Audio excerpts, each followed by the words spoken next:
Distinguished guests, speakers, and participants, please let me introduce Universitas Andalas, the home of PPGAK Universitas Andalas, through this video that will be now playing on your screen.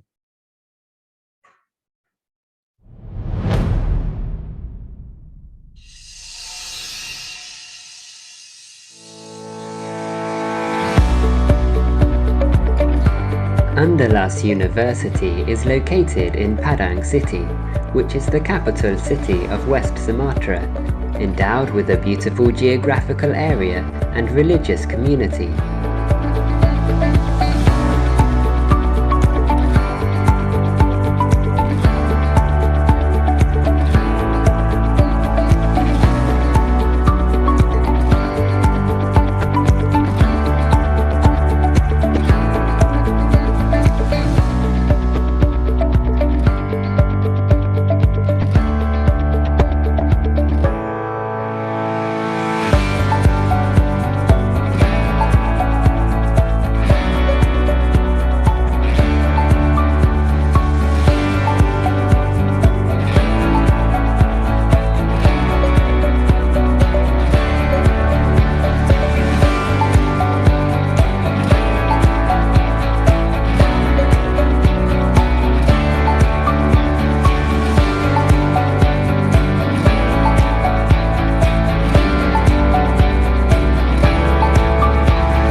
Students are involved in character building, reflected in a variety of relevant activities, engaging faculty members and communities.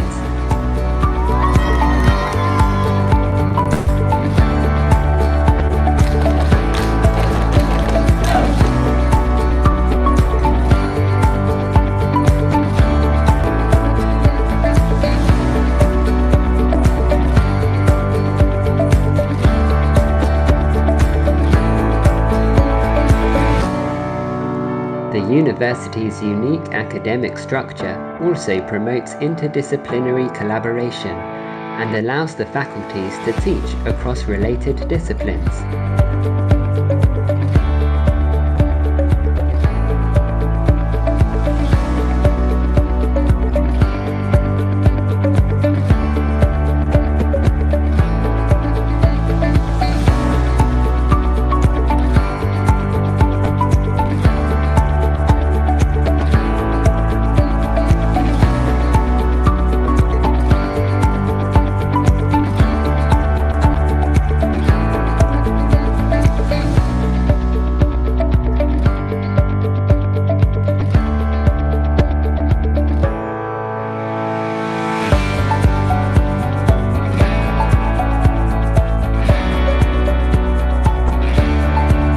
To support equal access to higher education, Andalas University provides various scholarship schemes.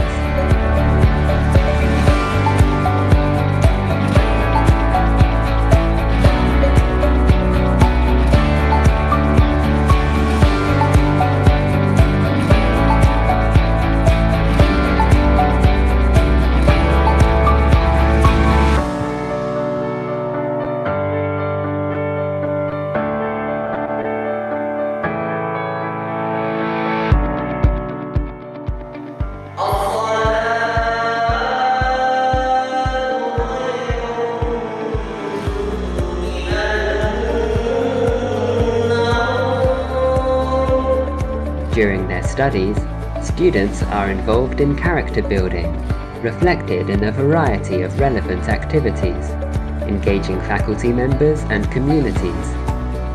Summed up in the acronym SEJATI, which means patient, empathetic, honest, fair, responsible, and sincere.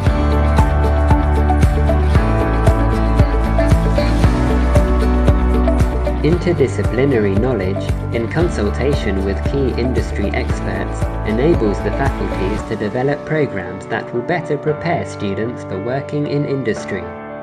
It has resulted in close industry links being built through strategic alliances with trade associations and key industry partners.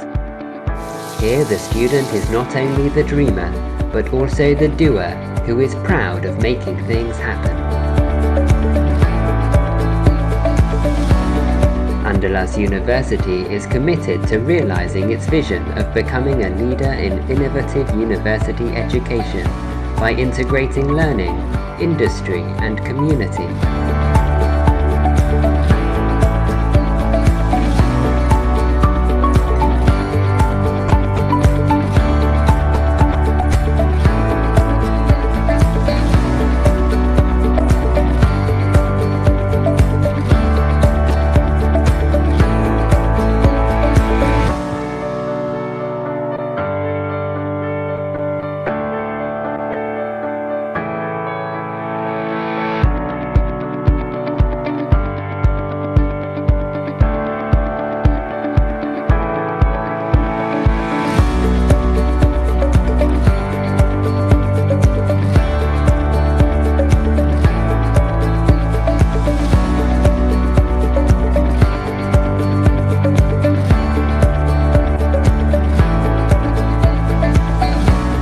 University always encourages lecturers to create innovations based on science and technology, which are then delivered to the community through research institutions and community service.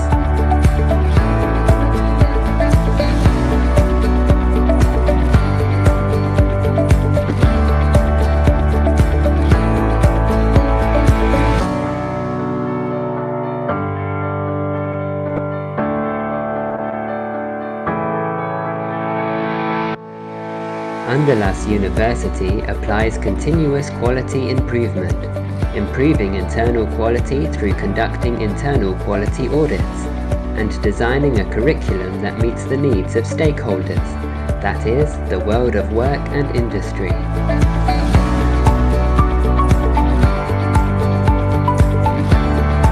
In an effort to produce graduates who are highly competitive, Andalas University also prioritizes entrepreneurship education for students.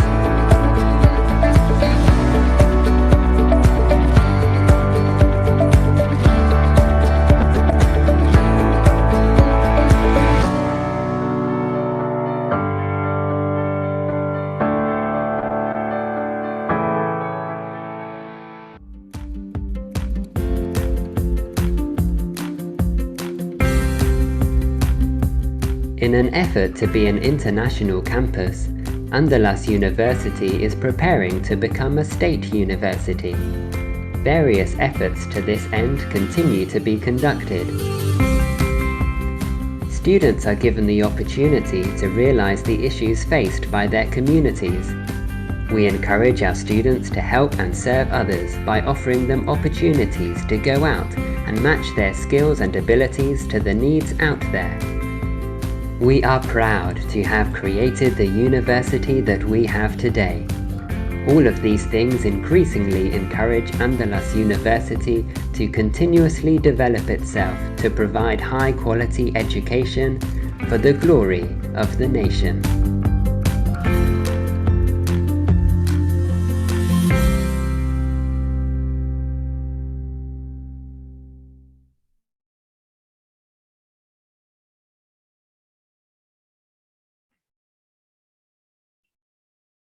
We will now go to the opening remarks from the head of the committee, Dr. Ike Revita. To Dr. Ike Revita, the time is yours.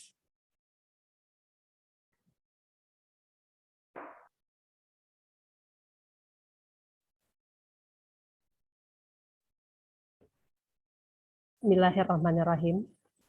The Honorable Rector of Universitas Andalas, Professor Dr. Yuliandri, the head of Indonesian Association for the Center of Gender, Child and Family Studies, Asosiasi Pusat Studi Wanita, Gender dan Anak Indonesia, Professor Dr. Eni Susanti, the head of Institute of Research and Community Service, Dr. Uyung Gatot S. Dinata, the Head of Institute of Educational Development and Quality Assurance of Universitas Andalas, Professor Dr. Henny Lucida, the Deans from the faculties at Universitas Andalas, the Honorable keynote speakers, Professor Dr.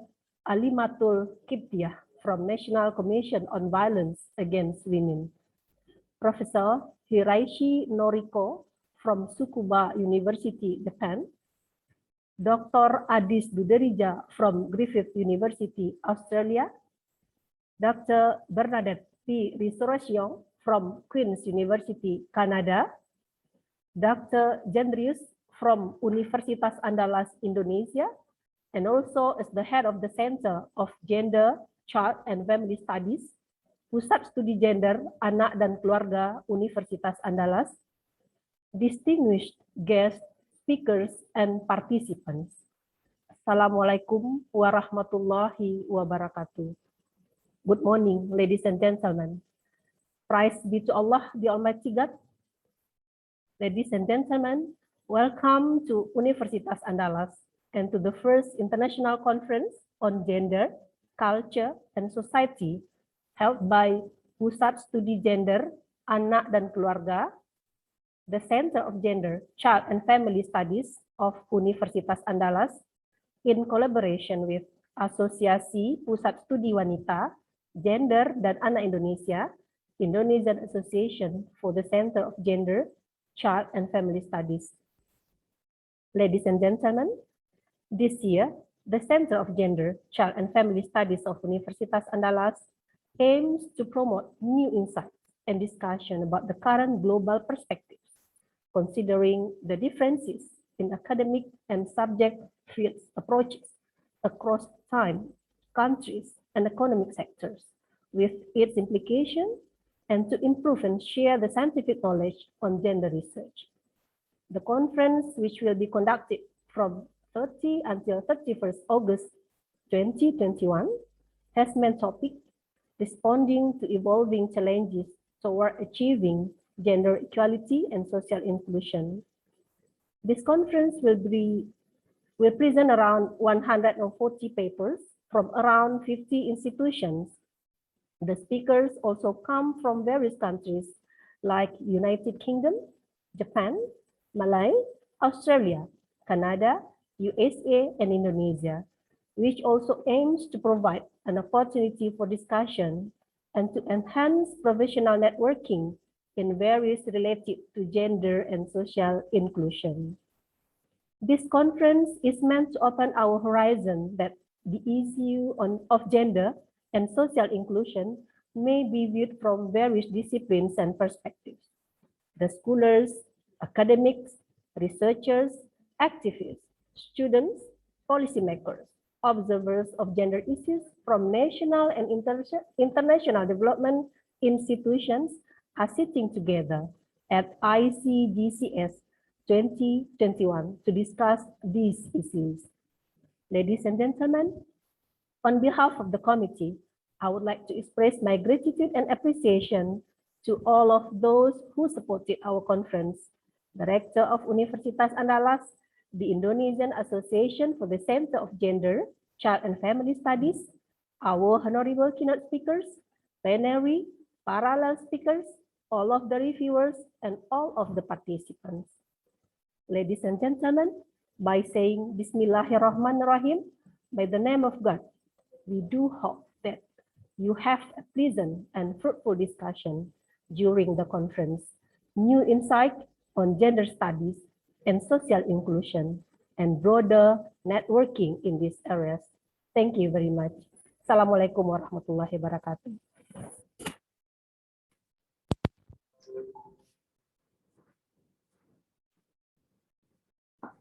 Thank you, Dr. Ike. I would like to welcome the head of Association for the Center of Gender, Child, and Family Studies in Indonesia, Professor Emi Susanti, to deliver her opening remarks. To Professor Emi Susanti, the time is yours.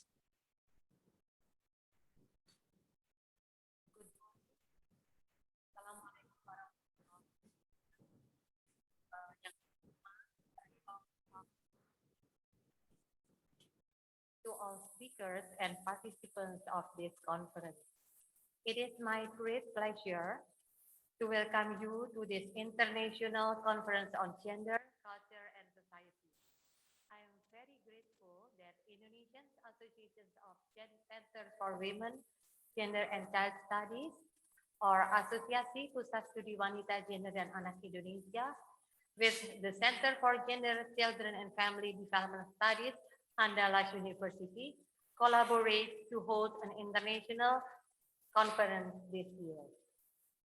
The theme of this conference, responding to evolving challenges towards achieving gender equality and social inclusion, is very important, related to point 5 within the Sustainable Development Goals, SDGs, namely the issue of gender equality in all aspects of life. The theme of this conference also relates to the fourth wave feminist movement, which is characterized by a focus on gender norms, culture, and marginalizations of women in society, and seeks greater gender equality. Fourth wave feminist movement advocates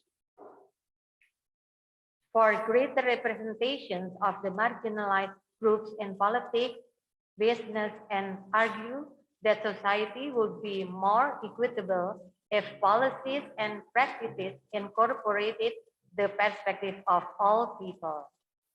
This conference is held virtually with the aim of becoming a meeting place for researchers, academicians, students, policymakers, observers, and efforts to prepare steps to face the growing challenges of gender equality and social inclusion.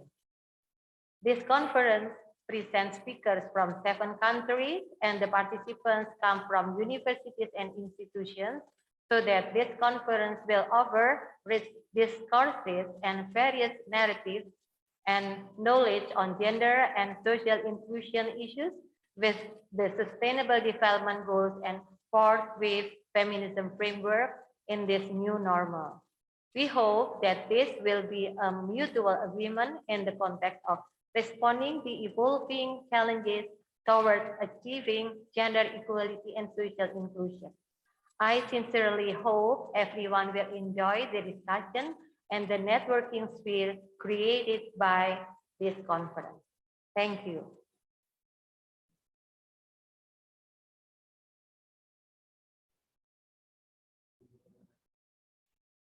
Thank you, Professor Emi. Ladies and gentlemen, please welcome the speech of the Rector of Universitas Andalas, Professor Dr. Yuliandri. The speech is pre-recorded and will be delivered through a video.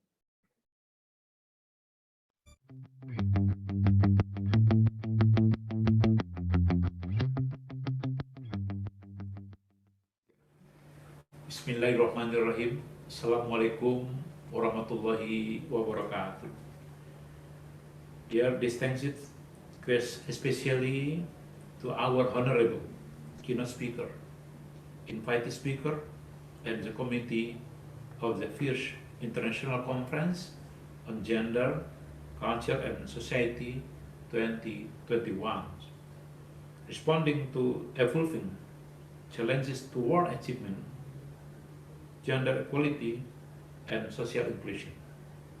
Prepared by the Center of Gender, Children, and Family Development of Universitas Andalas, together with the Indonesian Study Center of Women, Gender, and Children Association.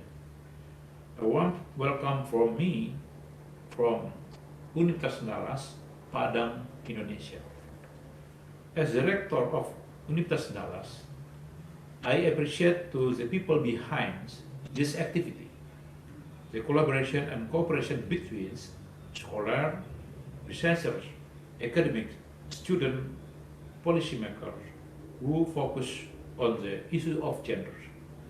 We all know that when talking about gender, especially gender equality and social inclusion, we face not only various but also strenuous challenges. Still, at the same time, by holding this conference, we are also confident that we are going to step forward and together agree to create solutions to minimize problems. This conference will highlight significant topics related to gender.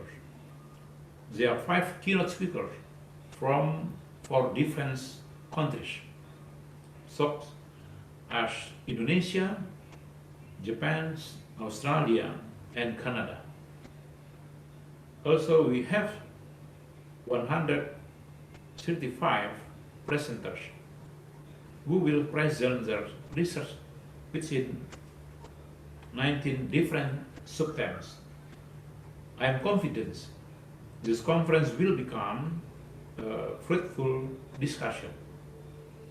I would like to share my gratitude to our keynote speakers, Dr. Bernadette Resurrection from Queen's University, Canada, Dr. Jendrius from Universitas Andalas, Indonesia, Dr. Adis Duderija from Griffith University, Australia, Prof. Hirashi Noriko from University of Tsukuba, Japan, and Prof. Amerletul Kiptia, MA, from UIN, Sunan Kalijaga, Yogyakarta. I also would like to extend our greatest appreciation to our speakers and all participants.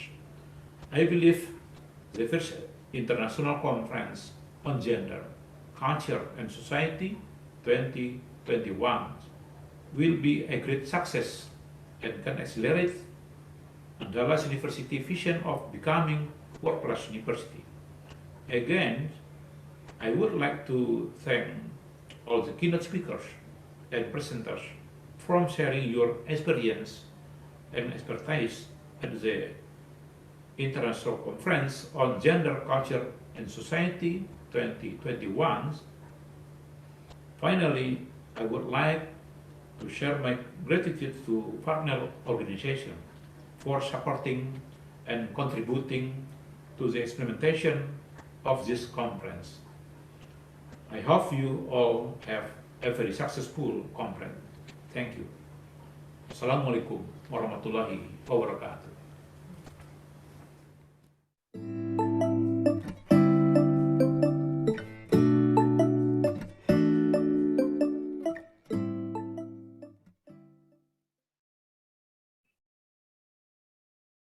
Thank you, Professor Yuliandri. Distinguished guest speakers, participants, this is the schedule of today's parallel session shown on the screen. So today, parallel session, day 1, session 1 at the Zoom account 2 with the subtheme Gender, Language, and Literature. We'll start at 1:30 p.m. until 3:10 p.m. with the moderator, Dr. Witriani M.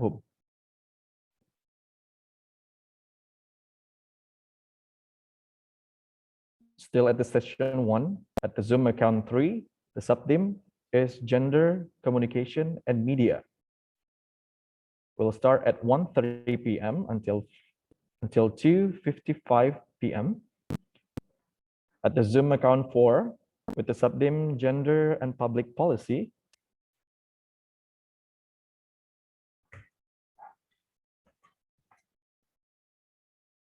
Still at the day 1 at the session 1 at the Zoom account 5 with the subtheme Gender and Family.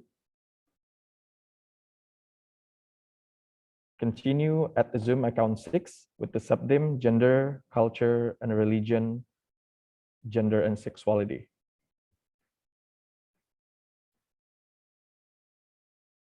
Still at the session 1 at the Zoom account 7 with the subtheme Gender, Law, and Human Rights.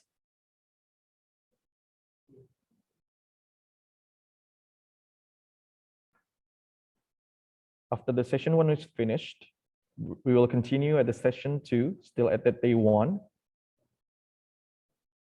It will start at 3:15 p.m.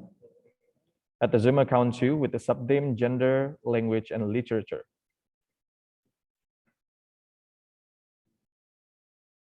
At the session 2 at the Zoom account 3 with the subtheme Gender, Communication and Media, Gender and Entrepreneurship. At Zoom account 4, the subtheme is Gender and Public Policy.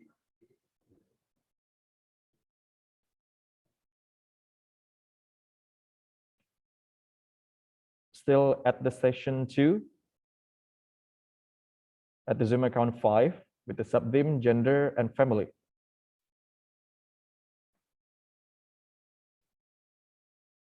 At the Zoom account 6, with the subtheme Gender and Politics.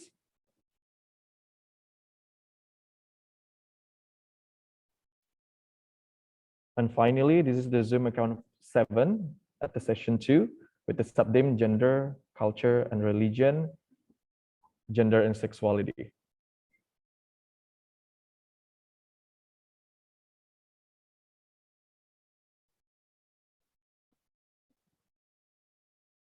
Distinguished guest speakers, participants, and ICGCS committee, please turn on your videos. We will now have a photo session. We will have several photos since there are many pages to the Zoom account. So please stay to turn on your video. If everyone is ready, we will start to take a photo. Okay. All right. The first page.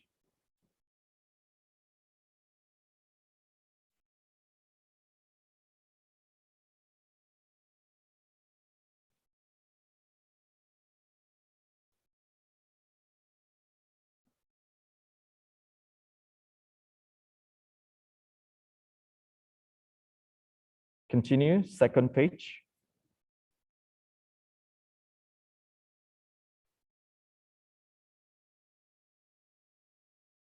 We will continue to the third page.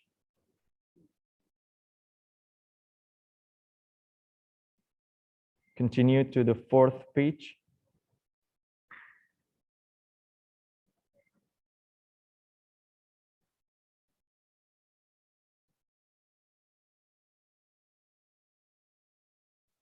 Continue to the fifth page.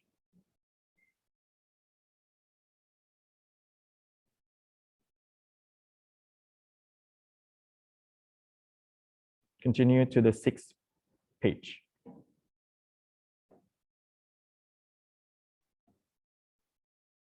Continue to the seventh page.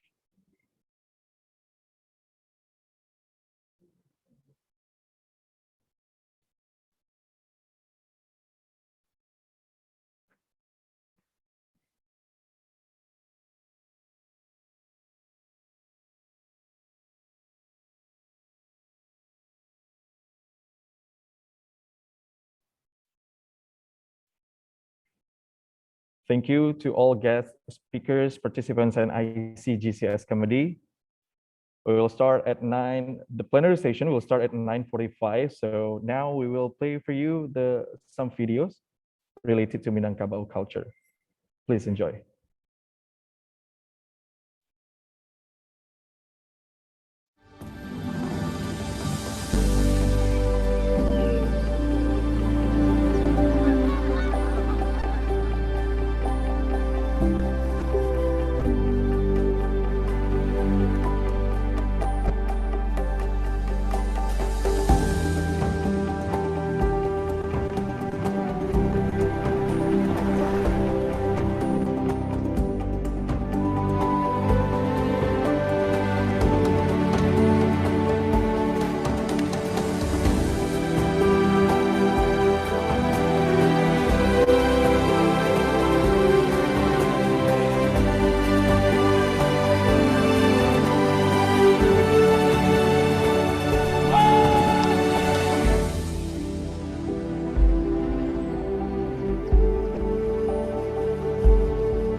Aku Masyita. Setiap perjalananku, kutuangkan dalam tulisan. Di sini, di tempat ini, tidak cukup waktu 1 tahun untuk menjelajahinya. Dan inilah Minangkabau. Kekayaan alam dan budaya yang ada di sini. Mulai dari gunung, laut, dan air terjun. Kunikmati dengan secangkir kopi kawa yang tiada dua.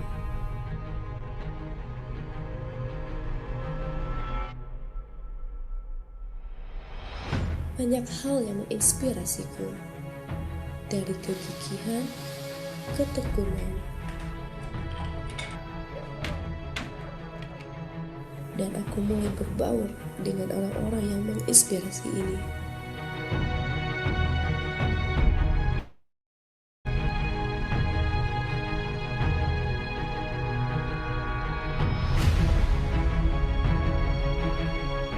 Tidak hanya itu, keramah tamahan masyarakat lokal membuatku ingin mendalami perjalanan ini lebih jauh lagi.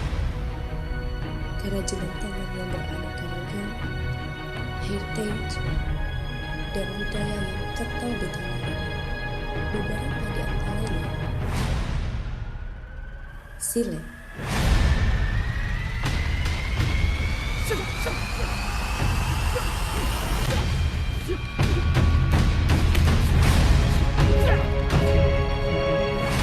pacu jawi,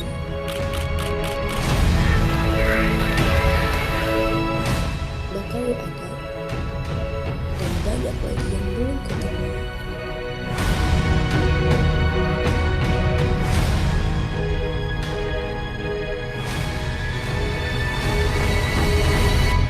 Ini ceritaku.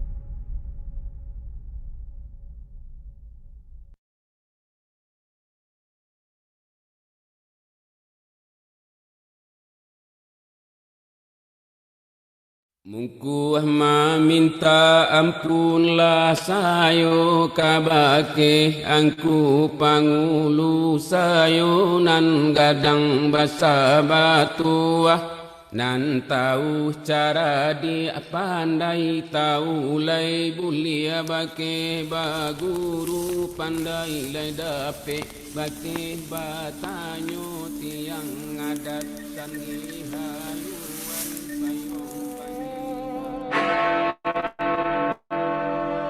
Ya sakato ni Minangkabau kan Manangkabau. Lambo kalamuan de tradisi orang yang menyebut akhirnya berubah jadi Minangkabau.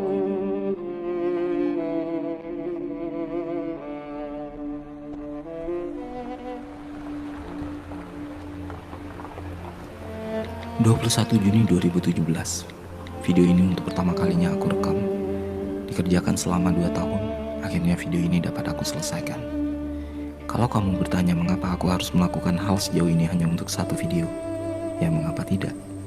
Karena yang kita bicarakan di sini adalah salah satu tempat yang paling memikat di dunia.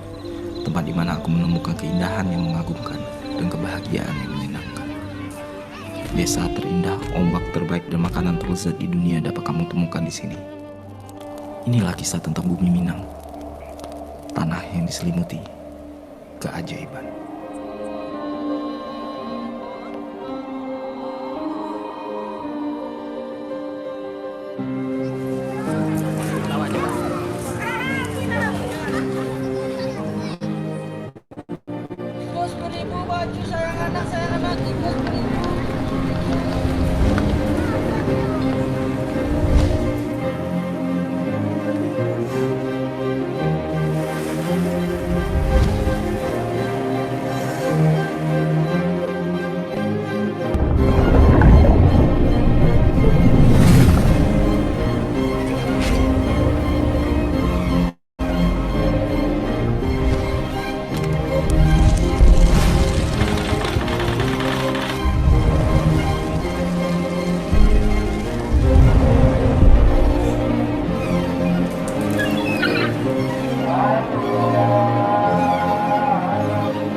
Minangkabau selalu mampu memberikan pengalaman yang tak pernah aku lupakan.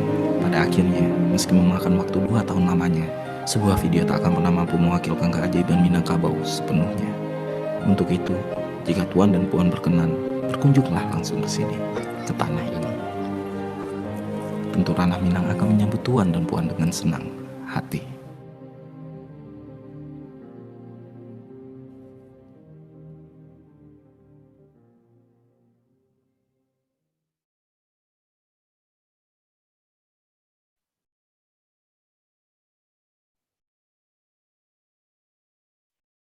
Distinguished guest speakers and participants, now we will start the highlight of this morning's session.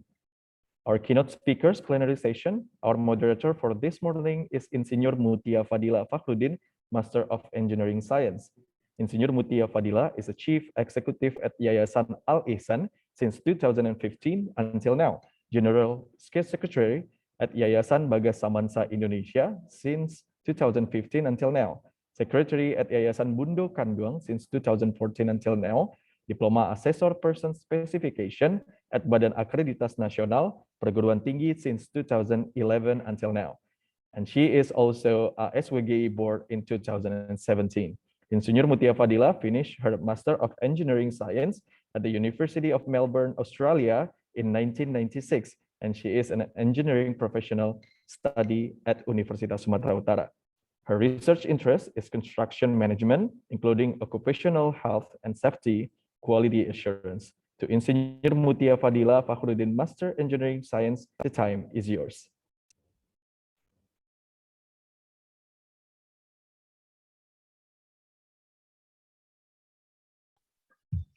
Thank you, Robbie.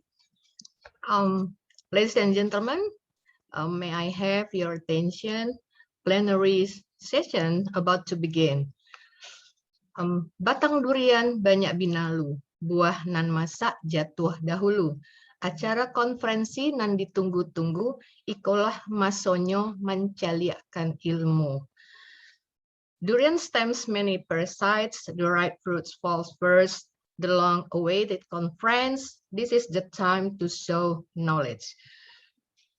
Honorable guest, Professor Emi Susanti, the chairperson of ASWGI, honorable guests from Deans of University of Andalas, also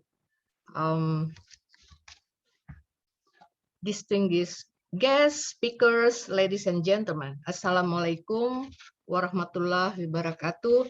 Peace be upon you and Allah mercy and blessing. Good morning. First of all, I would like to welcome all participants at the annual events organized by Andalas University, that's the Center for Gender Studies, which is a member of ASWGI. Nice to meet you all in this virtual space. This morning, we have 3 main speakers who will deliver the material. Each has begun allocate a separate time. Pagi hari malatih kudo, jawi dibawa membakak sawah. Untuk kelancaran konferensi kita, eloknya dahulu baca basmalah. So, ladies and gentlemen, before we start our plenary, we would like to read about the regulation about the plenary. Okay, the rules during the keynote season. Please turn on your videos during the conference. Please mute your microphones. They will be turned on if you ask questions during the Q&A of plenary session. The third, questions may be asked through the chat box or directly by using the raise hand option in Zoom. Ladies and gentlemen, distinguished guests, all participants, before the presentation, allow me to introduce the first keynote speaker of this morning, namely Dr. Bernadette Pirisurian. Okay, Dr. Bernadette, Doctor of Philosophy, PhD in Development Studies, International Institute of Social Studies of Erasmus University of Rotterdam, Associate Professor and Queen's National Scholar, Global and Development Studies, Queen's University, Ontario, Canada. And Dr. Bernadette research of interest, gender, livelihood, socio-political dimension of climate change and disasters, migration and displacement, natural resource management in developing Southeast Asia. Good morning, Dr. Bernadette, or good evening. Here in Indonesia, we are in the morning, and maybe you are in the Canada, maybe in the evening, or maybe too late for you. How are you? Good morning, Madam Moderator. Good morning to all of you. Madam Moderator, it's a pleasure to be here in the conference. Yes, I am calling from Canada. It is now almost 11 o'clock in the evening. I hope that you're not too tired to start your presentation. We are here very, very fresh because there's time in the morning and the sun shines very bright here. Okay, I would like to welcome our first keynote speaker in this session to deliver presentation. Times is yours, Miss Babette. I think I got the wrong spelling from the Well, Babette is my short name, my nickname, okay. But yeah, my full name is Bernadette. So please feel free to call me Babette, Madam Moderator, Dr. Fakhruddin. Thank you. I will now share my screen. You're welcome.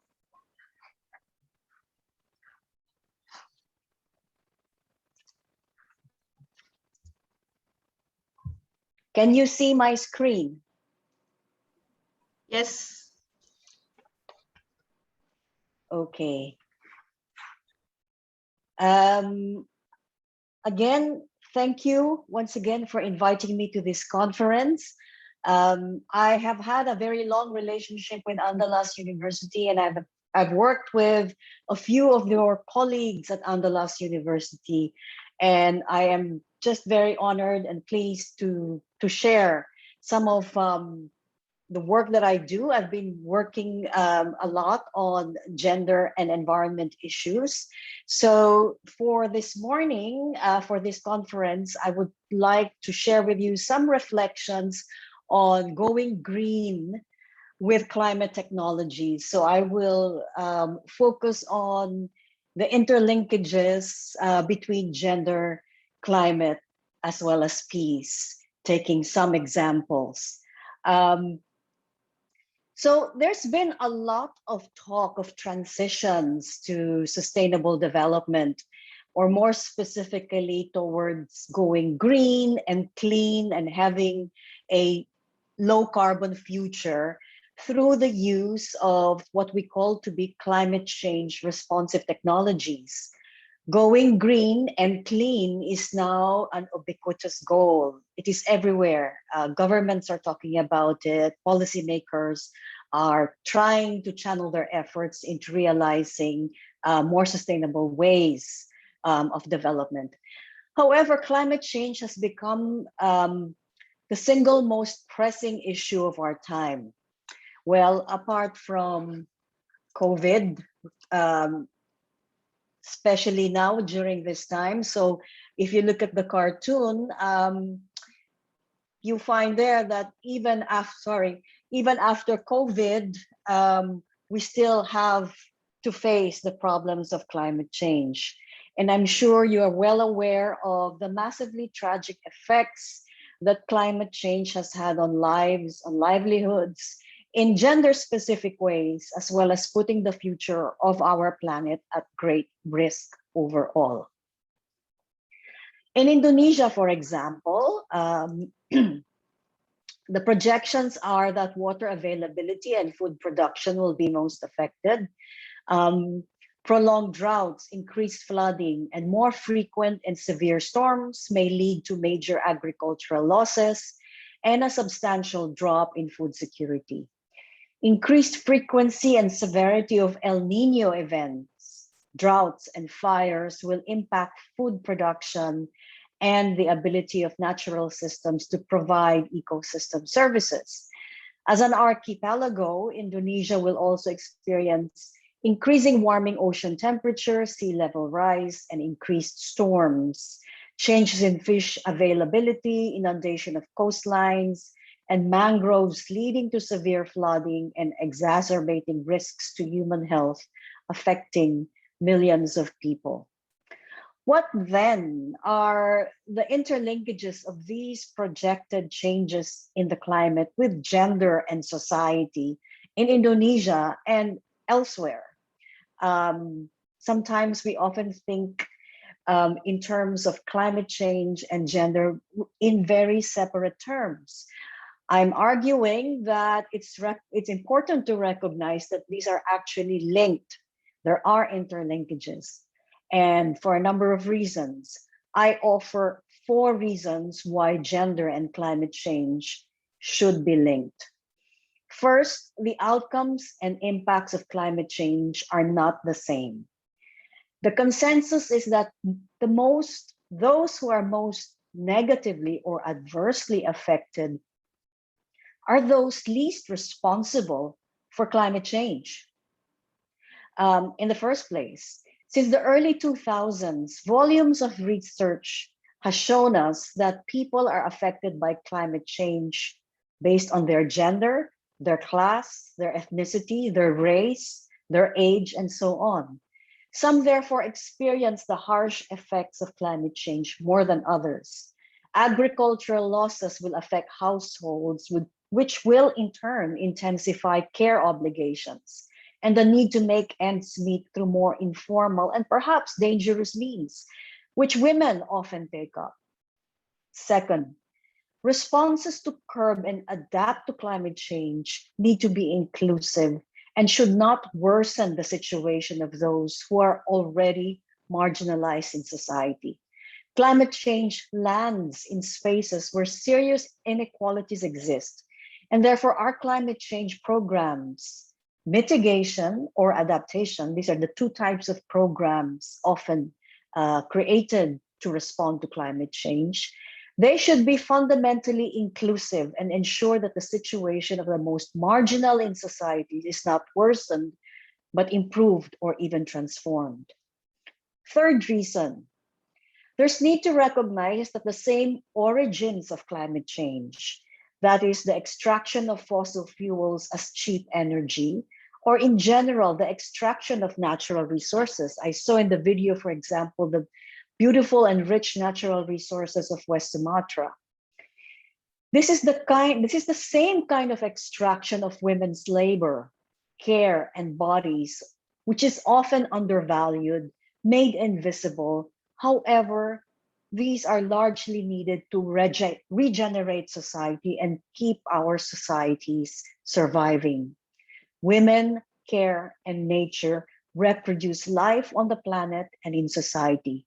This extraction of both resources and labor in cheap ways are essential to advance economic growth.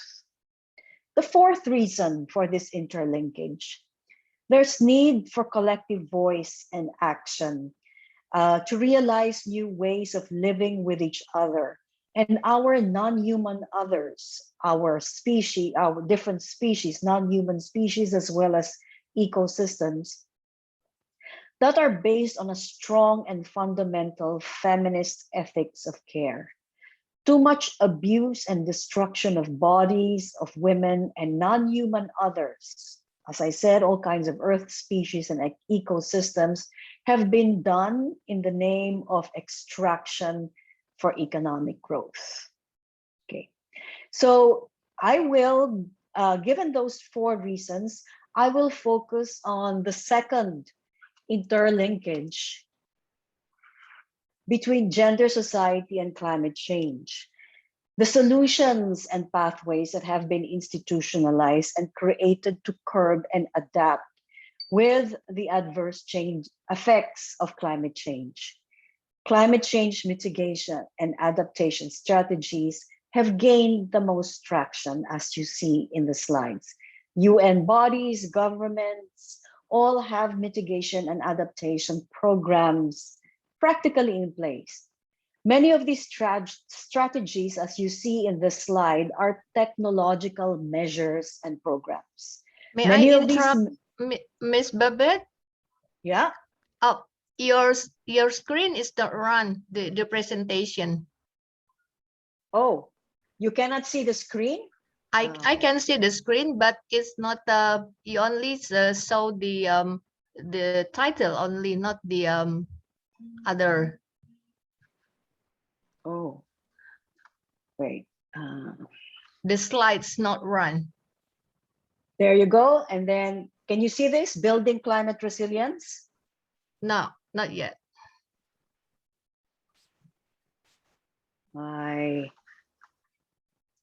Okay.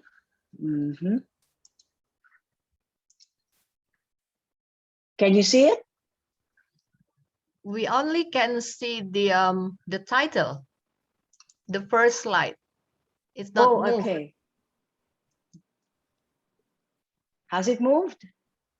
Not yet. Okay, I'll stop sharing again. Okay. I'll try to share again. So sorry. So sorry from my side. Okay.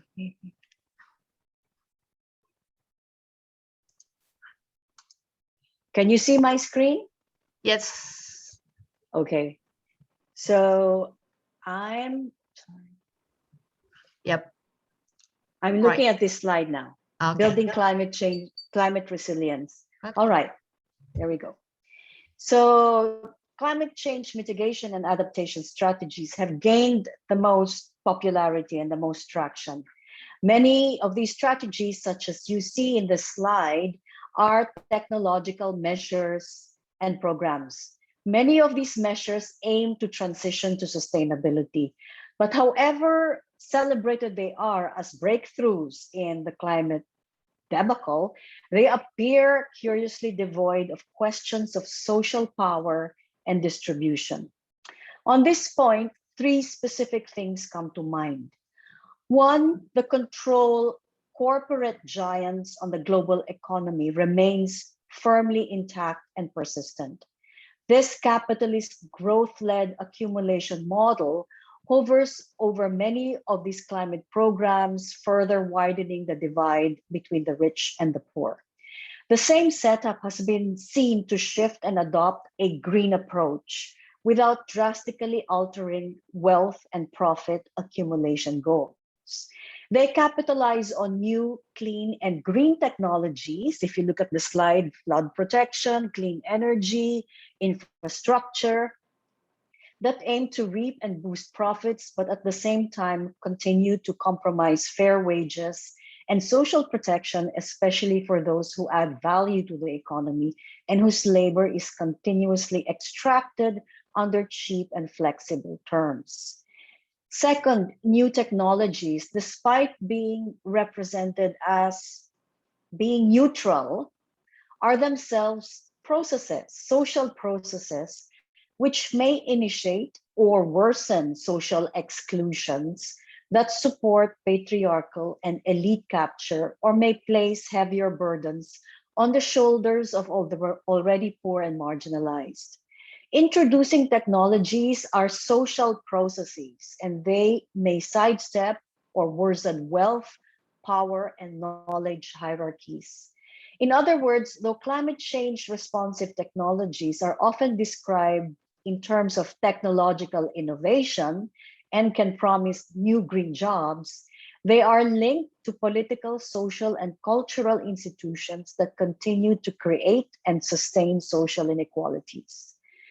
Third, gender as it intersects with other axes of identity, such as class, ethnicity, race, age, and ability, shapes the exclusionary and unjust effects of these technologies, thus may create conflict and unrest. The forces driving both climate change and political unrest are structural and originate in the same patriarchal capitalist economic system that subsists on exploitation and extractivism of vital natural resources. Today, I'm coming specifically from the perspective of these technologies that come from the narrative of achieving a green and clean and decarbonized society. While these technologies are framed as harmless and beneficial, they may also be sowing the seeds of discontent and unrest that can worsen situations of already growing insecurity and marginalization. I have three short cases to demonstrate these points. And they all these three cases come from Southeast Asia. So first is drought forecasting services in Vietnam. Can you see my slide? Yes. Okay.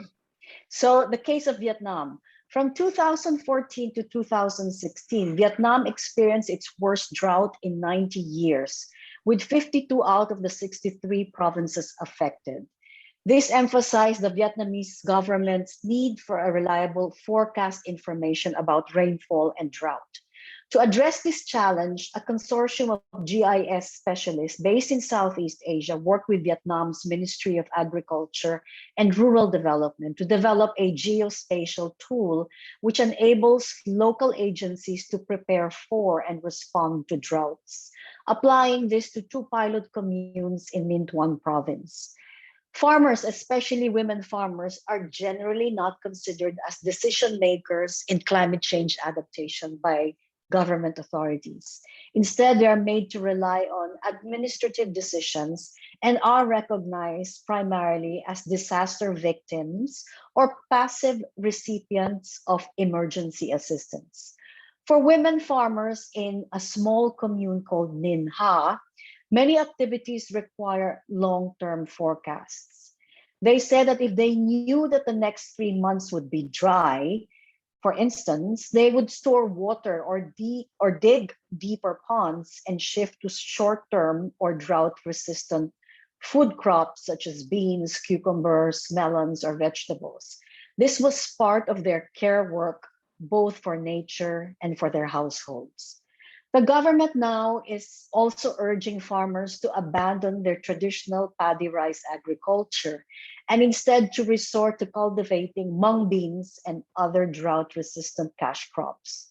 Farmers, especially indigenous groups like the Raglay, resist this because one of them said, the soil in Phuc Ha, which is another commune, is not suitable for crops other than paddy.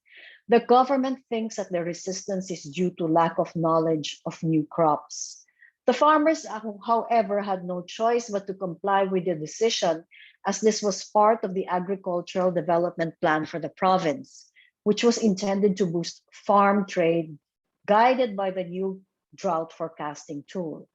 In 2018, the Provincial Department of Hydrometeorology forecasted that the dry spell would last until August, but the rain came in June and destroyed the mung beans, which led to huge losses for the farmers. To reduce the burden of crop loss for farmers, the government compensated roughly $130 per hectare of failed crop. The compensation, however, covered only 15% of the costs that farmers had invested. My next case is in Indonesia and not very far from you. It is in fact in West Sumatra. Regarding geothermal concessions and customary land rights in West Sumatra, Indonesia. And this was taken from a report of the World Rainforest Movement in 2019. And they reported that the World Bank introduced the use of PPP, public-private partnerships, in Indonesia several years ago. which opened access for the private sector to build energy infrastructure through concessions and auctions. PPPs also ensure that the private sector, both domestic and multinational corporations, get a large portion of the energy generated in comparison to the public sector. The Mount Talang area has been established as a protected area because of its important function for water catchment. This means that no permit can be issued there. But the geothermal law of Indonesia provides an exception for geothermal exploration and exploitation. The government facilitates the obtaining of permits, security guarantees by its civil and military apparatuses, and access to exploration in protected forest areas. One such area was around Mount Talang in West Sumatra. The Ministry of Energy and Mineral Resources unilaterally designated Mount Talang and its, according to the report, and its surrounding areas as geothermal concessions, which was offered to investors through an auction process.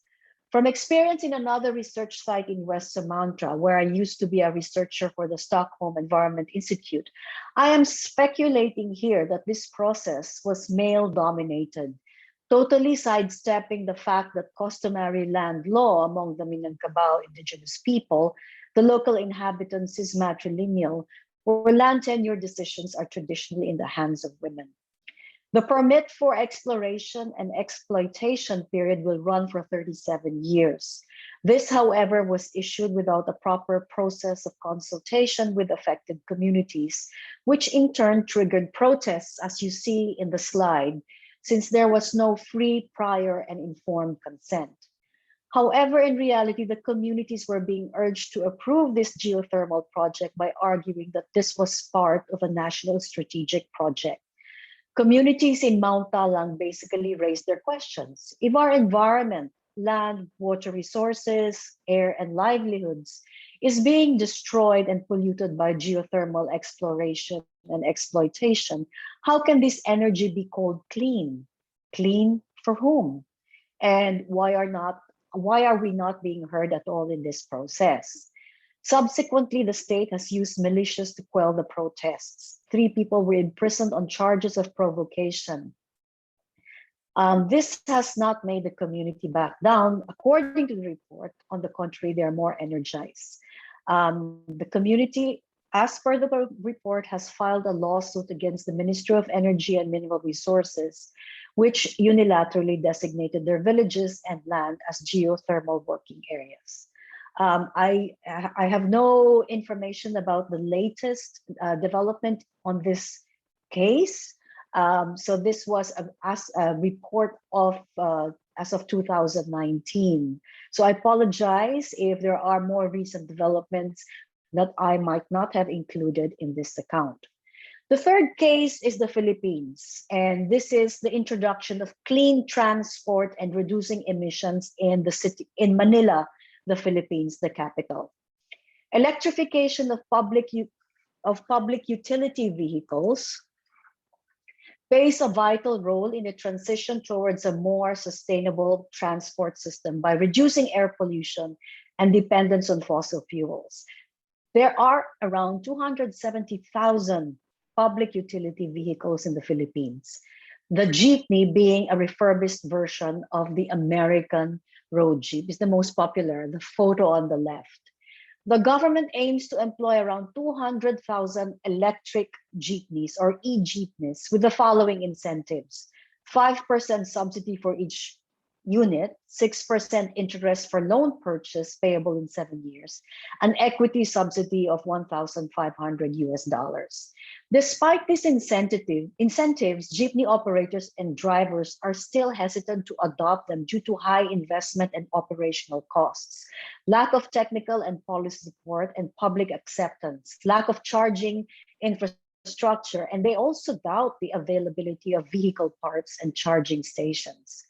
So a unified nationwide organization of drivers and operators, or PISTON, that's the name of the organization for short, leads resistance to the government's plan to modernize old jeepneys and replace them with more eco-friendly models. George San Mateo, a driver for 30 years who heads Piston, says, a driver makes about 500 to 600 pesos or $11 for 2 days of work. Earnings depend on factors such as profitability of the route, passenger volume, and seating capacity. Top of the line jeepneys today cost about 11 to 13,000 US dollars. The new model the government wants us to purchase are between 30 to 35,000 US dollars. He warns that the cost to run and maintain these newer models will be passed on to commuters in the form of increased fares. That's why there's a deadlock on this, says San Mateo. We have no choice but to fight back and launch transport strikes and transport protests. What we want in a modernization program is that the framework should be socially just, democratic, public service oriented, and its long-term perspective should be the nationalization of public transport. But the government doesn't want this. In 2018, San Mateo helped organize 2 strikes, a jeepney driver strike in February. The government has filed, and he was arrested for leading this strike. The government has filed a case against him in connection with the strike. Conclusions to these cases. Why do these 3 cases tell us of unforeseen outcomes of climate change adaptation and mitigation technologies? From the cases we saw, technologies are heavily associated with masculinity.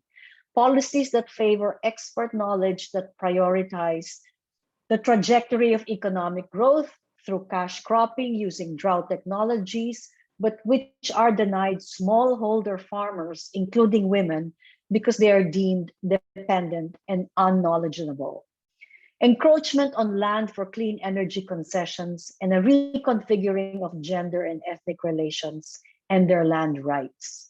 E-transport vehicles that threaten jobs already dangerous, cheap, and insecure, despite the value that these jobs add to the local economy through people's mobility on a daily basis. This point us to a few insights and conclusions. First, climate responsive solutions or green solutions are often masculinity influenced technical fixes. They consider the wicked problem of climate change as a manifestation of unruly nature, or nature that is unruly. From the Enlightenment period in Western civilization, nature has been largely understood as a phenomenon standing out there to be studied, to be fixed, to be extracted, and to be controlled through scientific and disciplinary practices for economic ends. Nature is intended for human gain and exploitation.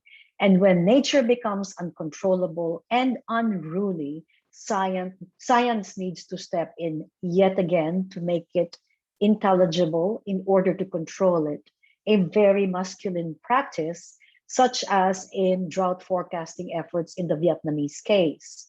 They are also found in the dominant discourses of sustainable development, especially in its original view of overcoming the limits to economic growth by realizing a pathway of green economic initiatives and programs.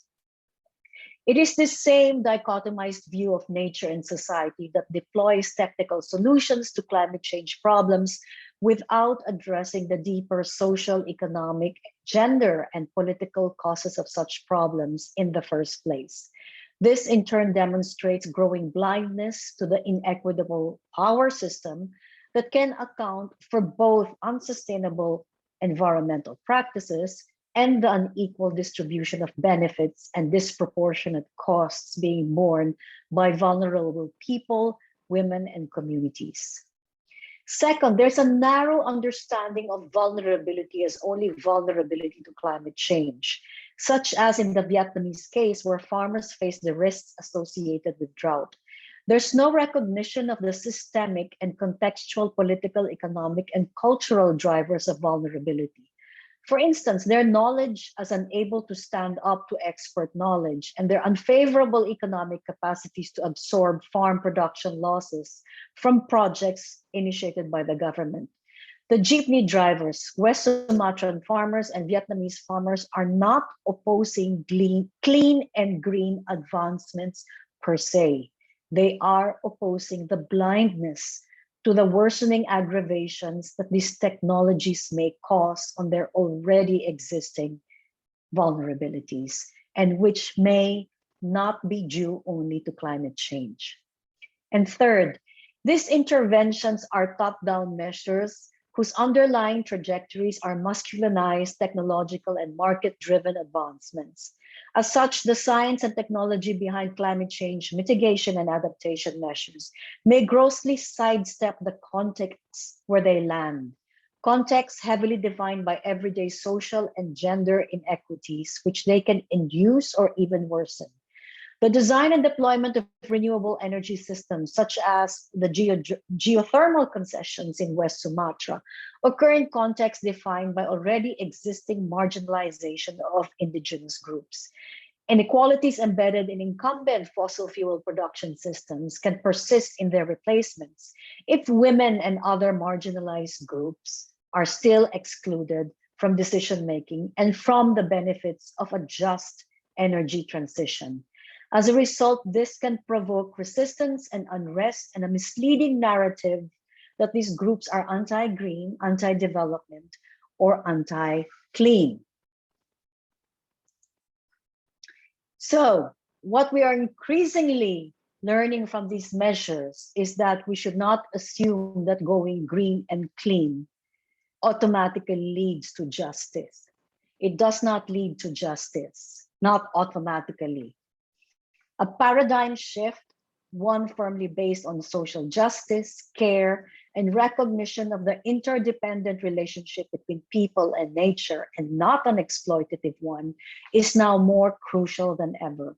The very same drivers of climate change, that is continued extraction of natural resources, is also the same driver for unrest. This is a matter of urgency, especially if we are to realize a feminist pathway for sustainable peace, well-being, and environmental security. Thank you. I leave you with those thoughts.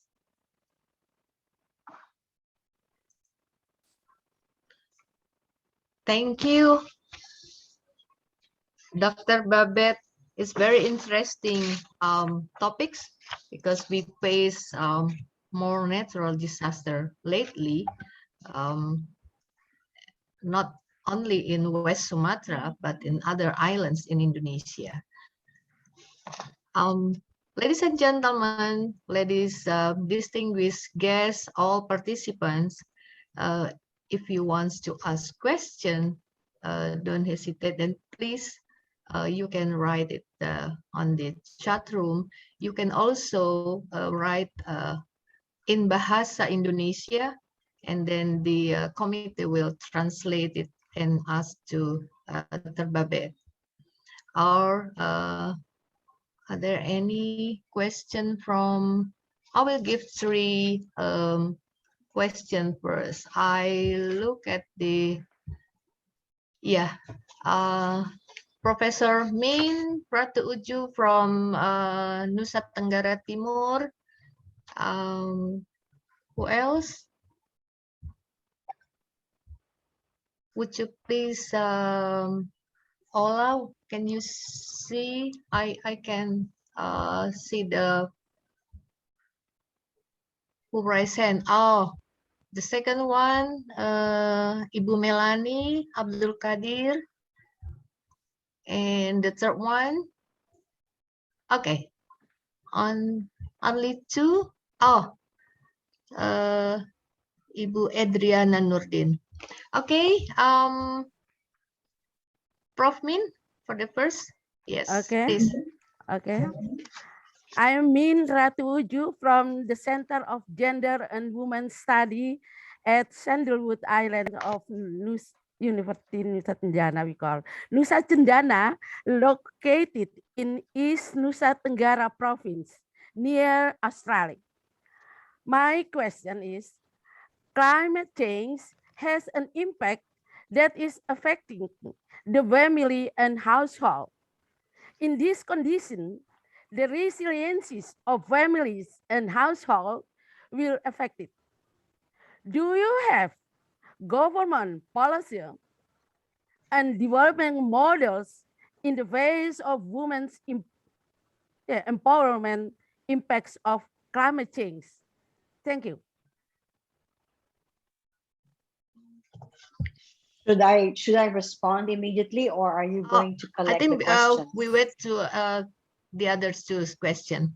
Okay, the next.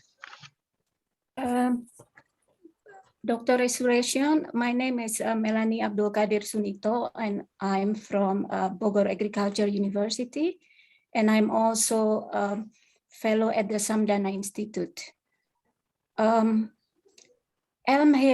Rebecca Elmhirst mentioned this the situation in this climate change as what she called as arenas of assumed common interest.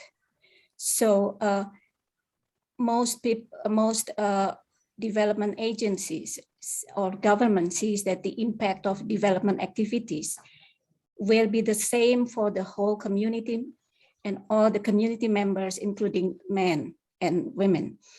But we see that the community is never homogeneous. It's always heterogeneous, and gender is just one of them. How do you, beside acknowledging the situation, how do you propose this to be addressed, this kind of situation in terms of at the local level, especially at the local and community level? Thank you. Yep, and then the third one, Miss Adrian. Yep. Hi, Babette and Ibu Mutia. My name is Adriana. I'm from Women Research Institute, Jakarta. So I think when we are talking regarding climate change, women and climate change, for Indonesia, right nowadays, we face also serious problems regarding forest fire. So I think if we are talking regarding forest fire, women is also the most affected of these situations, because we are also, we are also responsible not only to look for survival, livelihood, but also for the child care. What you said, that the ethic of care is also in our shoulder. So regarding for that, I think we have to also seriously talking about the security of survival, security of livelihood, and also security of maintaining our own families, children, because they cannot go to school, and also our health, our children's health, and our own health, reproductive health, and so on and so forth. I think we have to address the issue of forest fires also, because in West Sumatra, we are very close to Riau. Riau is also Riau, and South Sumatra is I think is the center of forest fire in Indonesia. So how do we also have to advocate regarding the issue of forest fire? It affected women's life seriously. Thank you so much, Babette and Ibu Mutia. Terima kasih. Thank you, Ibu Adriana. Okay, time is yours, Babette. All right, thank you for your questions. I note the interest on gender and environment issues here. With regard to the first question, I think basically national governments, they generally, as far as I understand, especially when I look at Southeast Asia, most of the governments have some kind of gender mainstreaming policy with regards to climate change programs, whether it be especially in climate change adaptation programs. However, there are a lot of, shall we say, there are a lot of gaps that still have to be addressed when we look into gender mainstreaming efforts. And over the years, I've looked at these efforts, and sometimes, it's just really, shall we say, ticking the box, or like a token that, gender is part of the policy, but in actuality, there's so much there's so much shortcomings and weaknesses. I would encourage really, and I think I'm also addressing all three questions. I would really encourage learning from the climate justice groups, the climate and gender justice groups. They are global, and I'm sure in Indonesia there would be climate justice groups, because they are the ones who actually also address the root causes of climate change, and which is continued dependence on fossil fuels. And of course, at the same time, with continued dependence on fossil fuels, we have the continued and increasing warming of the planet. And we, women, men, children, we all have a stake in stopping that. And I think the climate justice movements are actually trying to push for decarbonizing society. And I think it is important that women's voices are also in that space, in that arena. Geser jam 12. And then Ada I'm also siaran saying bertanya. this, that there's also a lot of initiatives at the community Soalnya- level, especially among indigenous groups. I think we have a lot to learn from instance from the Minangkabau and other indigenous groups in Indonesia and elsewhere regarding care for our environment, regarding care for our resources, and not just only women, but women and men, elders. We have so much to learn. But the thing is, many of these new expert-led technologies are being foisted upon us in a very top-down manner to actually demonstrate that, droughts, for instance, can be forecasted, etc., and not trusting indigenous knowledge, not trusting the local knowledge of farmers. I think worldwide, there is a renewed interest in indigenous practices and knowledge. And I think Indonesia has so much to contribute in this regard. Finally, this issue of care, like you gave the example, the third question was about forest fires. I mean, it's not only forest fires, it's also COVID-19, the pandemic. Who are the ones at the front lines? It's usually women, it's usually health workers, it's usually those who do the everyday tasks of making sure that society is surviving. That is the kind of care that is often undervalued, that is often valued in very cheap ways, or it is often invisible, but it keeps all of us surviving. It keeps us, especially in these very difficult times. And it shouldn't only be women's responsibility, but everybody's responsibility, that care. And we call it the feminist ethic of care. That's care that is shared, equitably shared. It's care for resources, it's care for each other. And it is totally the opposite of a capitalist view of society, that everything is driven by economic growth. So those are my responses to the question. I think there's a question on the chat. Could I ask regarding the climate and gender justice group in Indonesia? Who are they? How to connect with them? Perhaps some of you in the audience might know better than me, but they're often also represented in global conferences and global part of global civil society. So these are civil society organizations that are global, and I'm almost certain that there are representatives and groups in Indonesia as well. I think there's really an urgent need to connect with them.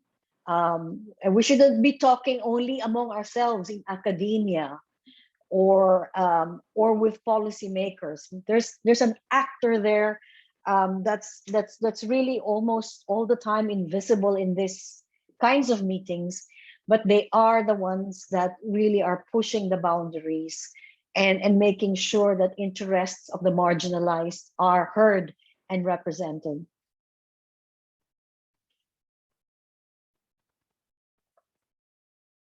Thank you, Babette. But would you explain more about how to advocate to the authority or to the local government? Maybe it might help for us in Indonesia. I'm not a great authority in that. I'm largely more of a researcher, but I think the best way forward would be making those connections. I just attended, for instance, all of last week, there was a big conference in the Netherlands, and I was attending and also via Zoom. It was a conference on degrowth, the opposite of growth. And more people are getting interested in alternatives. What is happening is the world, the planet is burning. It is inflamed. And this has been largely due to, as I said earlier, dependence on fossil fuel, extracting fossil fuels. And of course, as a result, there's a lot of what we call greenhouse gas emissions, and the world is getting warmer. We need to stop that. So therefore, we need to advocate, for instance, with our government to explore other alternative sources of energy. That's one, seriously so. But as we saw in the West Sumatran case, not at the expense of the people. The people should be a partner in realizing these kinds of renewable energy options. And women should be included too. This is part of the care that I'm talking about. And it shouldn't be for profit. It shouldn't be something that's privately owned, but something that people can actually equally benefit from. This is so important. So it's not a matter of business and profit or accumulation of wealth, but rather something that will be for the benefit of everybody. Okay, so there's another question. Yes, indeed, the feminist politics of care is very important since we are in the front line of this disaster. But in Indonesia, the term of the word feminist is still problematic. We usually use the word of women, how women always involved in the politics of care. Women are often pushed to care. The problem is it's often for free, or it's considered cheap labor. It's often undervalued and invisible. But yet, it is what makes us all survive. Now, during COVID, who's taking care of the food? Who's taking care of those who are sick? Who's taking care of the children? Who's taking care of the fact that there is continued food provision at home, despite all everything else, all commercial establishments being closed? This is the care that's often on the shoulders carried by women. Now, this has to be something shared, not only among women, but with men, and of course, the government should be part of all this. So, the term feminist, I know it's problematic in many places. I can understand that, and being in Southeast Asia, living in Southeast Asia, being Filipino myself, I am familiar with the hesitancy with the use of the term feminist, but it just means the fact that we need to push for our rights. We need to push for, we need our voices to be heard. I think that is essentially what feminist means. And it is being pro-people, being pro-equal as well. There's another question from Taufan from Andalas. It's wonderful. My question is, what are the truly differences between gender and climate change relation in developed countries and developing countries like Southeast Asia? Should we improve those differences? The problem with, when I talk of developing countries, shall we say the global South and the global North, there are differences there. But also there are marginalized groups in the global North, like here in Canada, for instance, there's a very strong indigenous group movement. They feel they are the marginalized groups here in Canada. But as I said earlier in my talk, in my keynote, many of the marginalized groups, both in the global north and in the global south, were in the first place not responsible for climate change. They are not big corporate players. They are not extracting fossil fuels, but they are the most adversely affected by climate change. I can imagine, for instance, in Southeast Asia, the countries in Southeast Asia, compared, let's say, with countries in Europe or in North America, countries in Southeast Asia probably use less fossil fuels.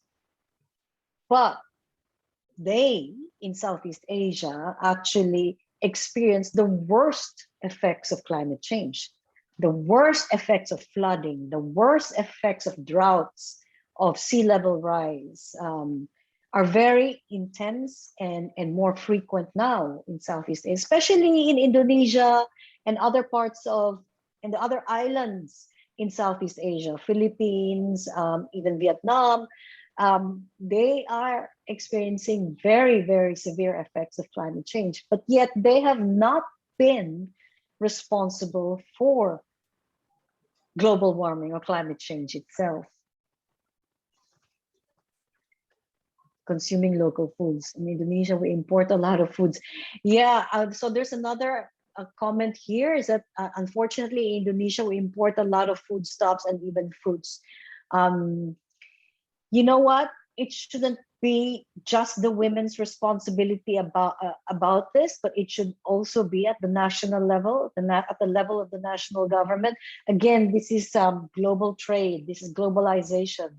The realities of globalization, whereby markets, especially markets that are huge, and Indonesia, you're one of the biggest, population of Indonesia is one of the biggest in Southeast Asia. So it is a very attractive market for foodstuffs and fruits coming from elsewhere.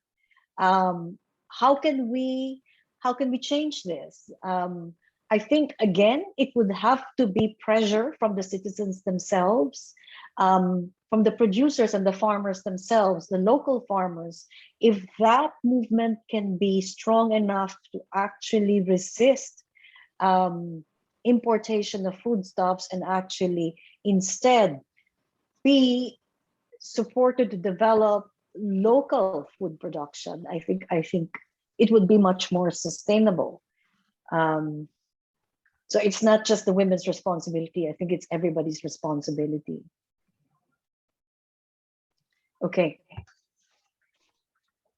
I think I addressed.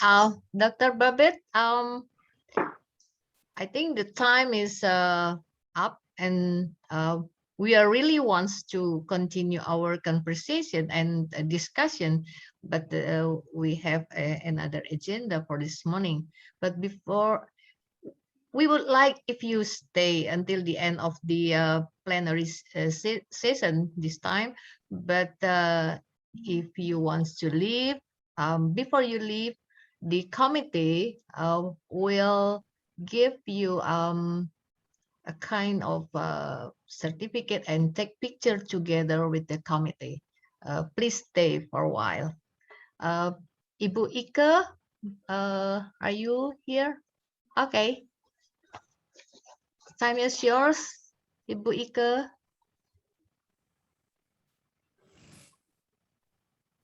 Hello. Yep. Yeah, thank you, Bu Mutia. Dr. Babette, thank you for very great presentation and discussion. We know that it is a very late at night now in Canada, but still you are here with us, sharing new insights. And we would like to thank you very much for the great discussion. Thank you, Dr. Babette. And we are handing out the certificate, even though it's ready. Someday we do hope that you are here in Minangkabau, in Padang, Universitas Andalas, and sharing more insightful discussion. Thank you, Dr. Babette. Thank you very much. It's really my honor and my pleasure. Thank you. Okay. Thank you, Ibu Ika. Thank you, Dr. Babette. I hope that you not we will contact you as the organization, the Association of Gender Studies. We can continue our partnership or whatever we can do together with you. Thank you very much. And now we have the next keynote speaker. We invite Dr. Jendrius. Are you here, Pak Jendrius? Yes, I am. Okay. Before you give your presentation, even most of us already know you, but I would like to share your CV. Dr. Jendrius, Senior Lecturer at Department of Sociology, Faculty of Social and Political Science at the Universitas Andalas, Master in Sociology, Faculty of Social and Political Sciences, Universitas Indonesia, and PhD in Gender Studies, University of Malaya, Kuala Lumpur, Malaysia.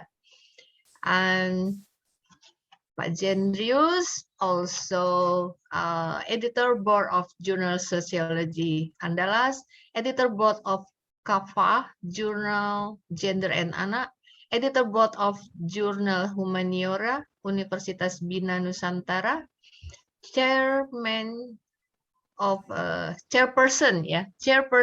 Ikatan Sosiologi Indonesia, isi wilayah Sumatera Barat, secretary of Asosiasi Program Studi Sosiologi Indonesia, APSI, expert volunteer Perhimpunan Keluarga Berencana Indonesia di Sumatera Barat. Most current research of Pak Jendrius, preparedness analysis for disability friendly city, and impact of COVID-19 to family and gender relationship in 2020. Pak Jen, yes. Time is yours. We would like to have you this morning. Okay, thank you moderators. Assalamualaikum warahmatullahi wabarakatuh. Salam sejahtera bagi kita semua. Good morning, ladies and gentlemen. First of all, I want to address my many thanks to the conference committee who have given me a chance to be a keynote speaker in this conference. But I'm so sorry if my English not too fluent because too long not practice my English. Okay. I want to discuss and share ideas about phenomenon of divorce in Indonesia. These phenomenon which made of many parties very worried about this condition. Not only the government's officer, but also ulamas and the many peoples in Indonesia. But I want to invite you to show this phenomenon from the other side of the perspective. Okay, I would like to start discussion by quoting the Quranic verse in Surah An-Nisa. Please, next. Verse 130, with the states that if a husband and wife divorce, Allah will provide for each of them from Allah's bounty. What does it mean? This verse contains the message that divorce is not always something bad. Even an emergency exit for a marriage that is no longer possible to maintain. I want to share what you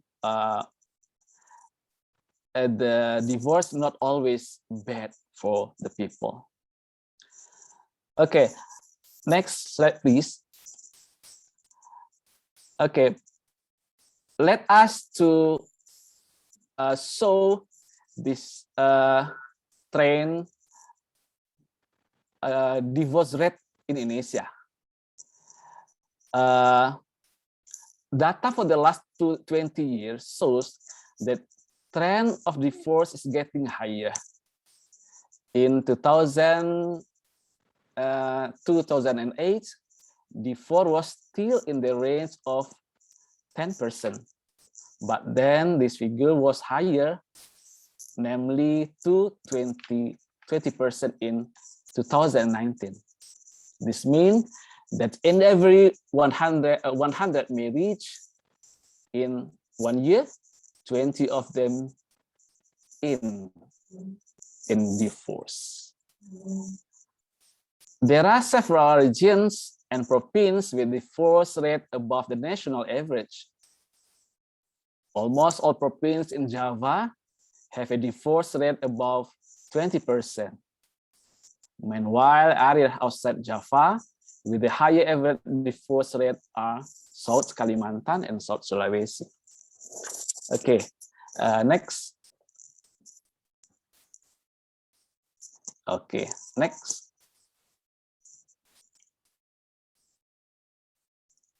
Okay,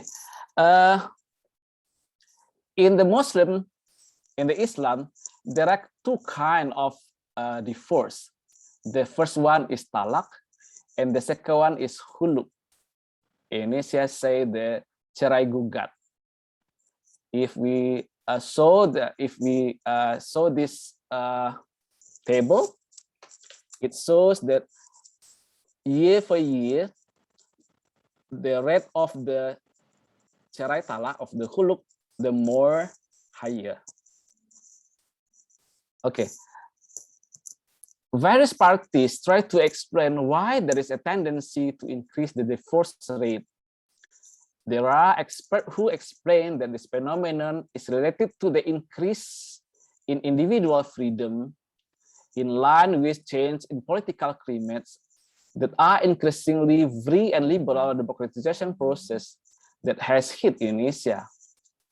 Increasing awareness of women's rights and freedoms is suspected to be triggering factors for increasing divorce cases.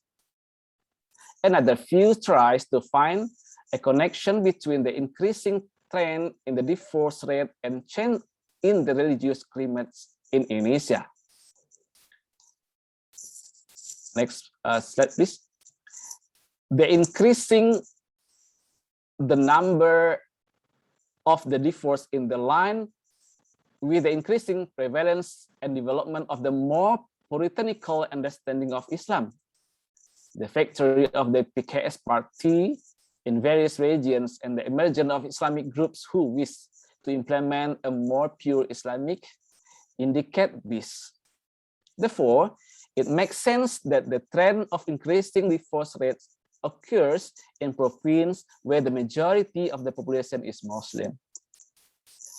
This condition is then accompanied by the weak rules and regulations that try to control individual behavior, such as the ban on polygamy, NPP number 10 in 1983, which was later changed in the PP, government regulation number 45 on 1990.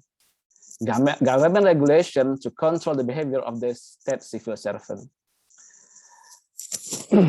The two views about the two different and contradictory point of view. The first view based its view on individual freedom. This perspective sees that individuals have strong will and desire to realize their desires, even almost unlimited. This view is known as a nominalist understanding. In this view, divorce occurs due to the increasing awareness of individuals, especially women, of their rights as wives who must support it, protect it, and get happiness from their husband. When they don't get in, then the only way is to file for divorce. And the second views emphasize the structural aspect. This view sees that individual behaviors are largely determined by the values and norms that bind and adhere to them. Change in the behavior are understood as manifestation of change in values and norms, including the governed family life. Of course, is that this views has advantages and disadvantages. However, when divorce, even they understood the only part of personal intention, it obscures and ignores that the structure and norms are in fact constraining. Not only that, this view is not able to explain that there are cases where women are neglected and but still have no intention of getting divorced. Structuralist perspective has a weakness because they ignore existence of individual will. Because of that, structuration theory could be bridging between nominalist and structuralist theory. Okay, please next. Next step, please.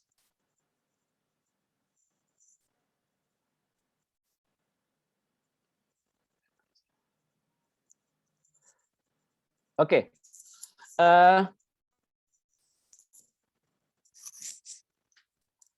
One of the structuration theory will help us to more balanced and fairness understanding the reality of divorce, including the gender point of view. Women as actors, marriage relate to the power relation, structure is constraining to individual, X, and etc. Next. Okay. Divorce as social practice, enabling and constraining structure. Okay. In the structuration perspective, structure is more constrained to the individual X, but it have the gaps where the individual could use situation to their interest. For example, the marriage law regulation about marriage, Undang-Undang Nomor 1 1974. This law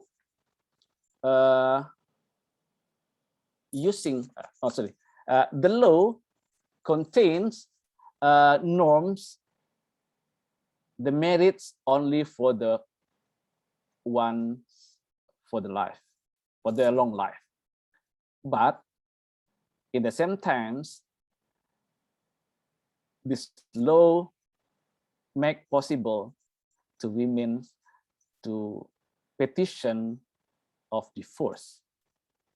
There are some requirements for that. Okay, the second one is the law on the elimination of domestic violence. Yeah, if we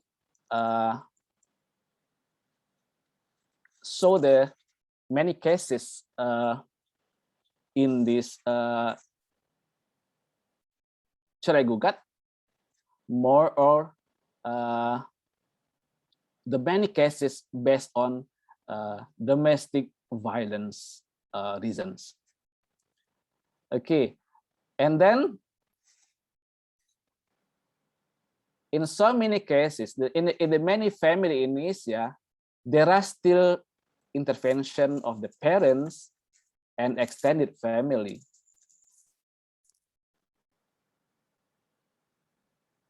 The divorce not only the decision of the man or woman or the wife or the husband, but also also this based on advice from his or her family. In the several cultures in Asia, there are myths and taboo about marriage. In Javanese culture, for example, the first child, there is not a good to marry with the last children. And when they meet in the family and they face the problems, then they look for, oh, this condition, we are not ideal for the needs in our culture. Okay, the second one is more easier for the couples to make divorce in the some of reason. And then there are practices of the cerai gaib, yeah, when women come to the step, oh sorry,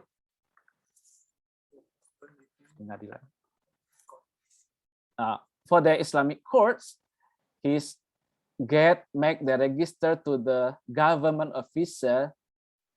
My husband is gaib, is not, I don't know, unknown, where is live now.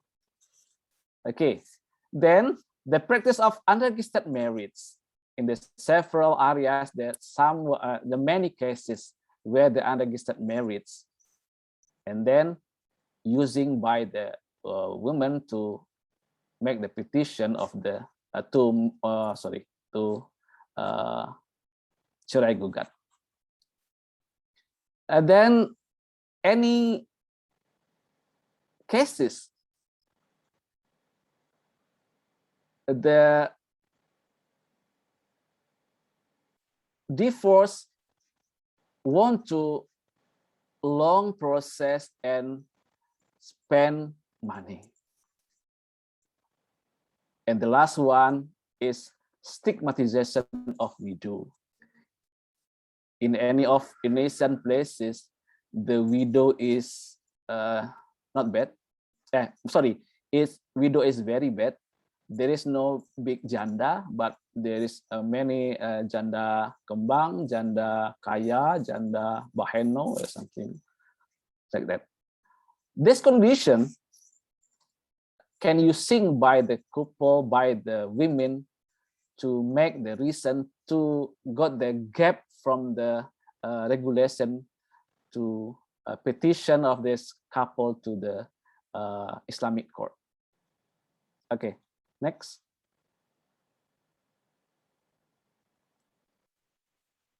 Okay, I want to show, in my opinion, divorce in Indonesia has an unproportionable views. The first one, I want to talk the marital dissolution is not dissolution of family. Divorce is not make the hari kiamat. Divorce is belief will give bad impact not only to the wife, husband, and child, but also society. Dissolution of marriage assume will be destroying society in the end. I am not agree about this because, in my opinions, the divorce is emergency exits when the relationship will not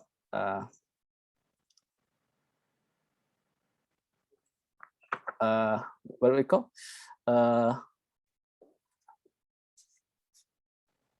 Tidak bisa dipertahankan lagi.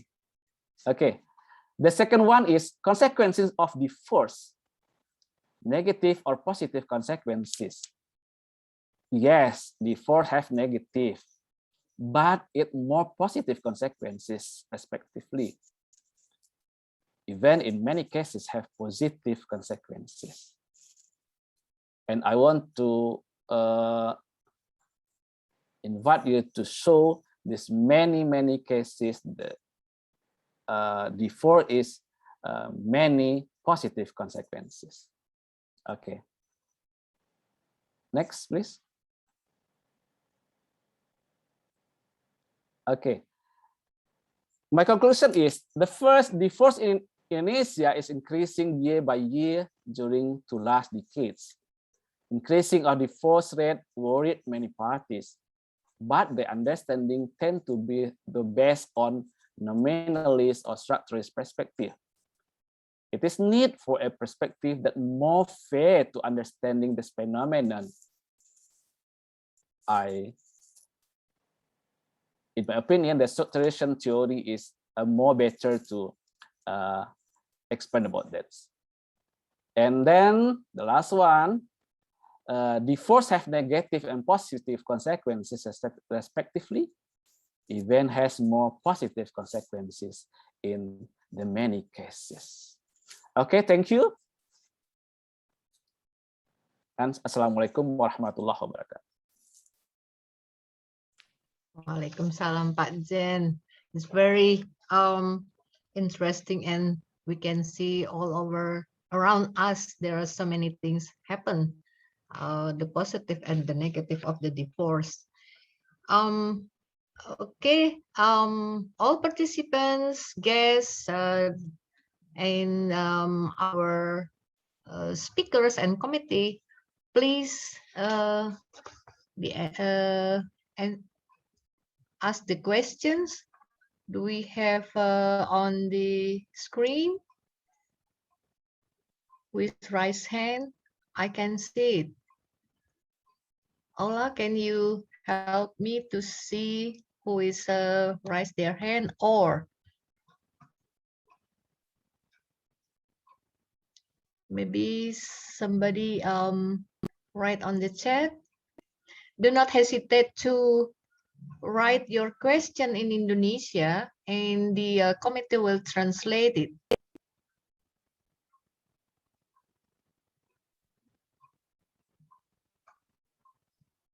Okay, there is question from the chat, Pak Jen. The question is from Ibu Nana from Unan. Ibu Nana wants to ask about the truly aspect that increase the Kulu numbers in the two last decades. So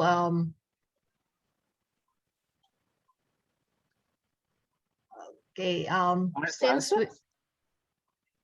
yeah, that's the question. What's the truly aspect that increased the Kuluk numbers in the last 2 decades? And is the divorce from Ibu Adriana Nurdin, is divorce related also to culture? So, Pak Jen, would you like to answer the first one first? Okay, I want to try to answer this question. It's the interesting, important questions. What the aspect increasing the huluk in Indonesia? I want to, in my explanation, I want to try to explanation from the structuration theory. In these theories, assume that actors and the structures is the dualistic. There is not separate each others. Yes, the actors have the intention to get divorced, but it depends on the structures, what that enabling or the constraint to this intention. The sum of the structure is constrained to face intention for the divorce. Something that the Undang-Undang Nomor 1/74, kemudian for the civil government, so the PP number 10 and PP 90 for the 1990. But in the structures, is the any have gap where it's make what we call the using by the actors to make the petition for the huluk. For example, undang-undang tentang KDRT is make possible to what we call the women to get petition to the huluk. Okay, the next one in the Undang-Undang Nomor 174, its message is this only one of the merits a long time, the lifetime. But in this certain time or certain condition, there is make possible to getting or to petition what we call to the divorce. I mean, there is what we call simultaneously between the actor intention and the structure that enabling to the social practice. This is my answer. Okay, from Ibu Adriana. What? Yeah, Adriana. Is divorce related to the also the culture? Of course. For the example in Minangkabau, Minangkabau people live in the matrilocal. Matrilocal is mean when the couple marries, the husband will live in the women house or the community house from the wife. I think it's make a not good condition for the freedom of the man. And then in the second one, in the Minangkabau, the married there is not make the couple join together in what we call the one of the couple does not still independently as the their family. This different with the Batak or the Chinese or something like that. Ibu Mutia will still have his family, and his husband still in his family. It make the relationship of between husband and wife not what we call the tight ties. I think. So do you mean that if the couples, when they live with the extended family or with the community of the wife's side, so it makes them inconvenient? Is it what you mean, Pak Jen? Because our culture. But the other one is intervention of the family. Is many possible for the condition. Okay. Okay, and then the third from Tika Rahman from IAIN Bukit Tinggi. When many women consider marriage is something spiritual, not only about relation between two people socially and psychologically. Maybe they still live in to hold their marriage because of the spiritual. So even though they're not working, the relationship is not working anymore. What do you think, Pak Jen? Yeah, I agree about this. I agree about that. For the example, the many cases, the woman face the bad condition of her marriage. Yeah, she has an independent person. She have the self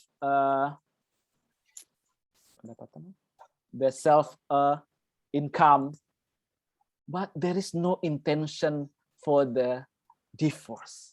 How?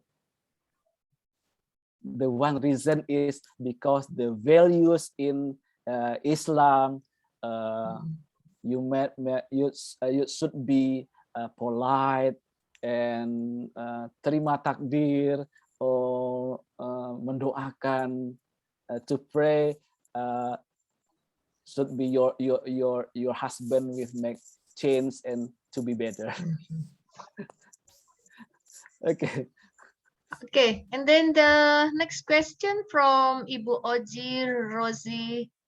Ibu Oji Rosie, how do we explain that divorce is caused by many factors, but women are often to object of the most blame? Yes, that's from the gender point of view. This the problems. Yeah, the women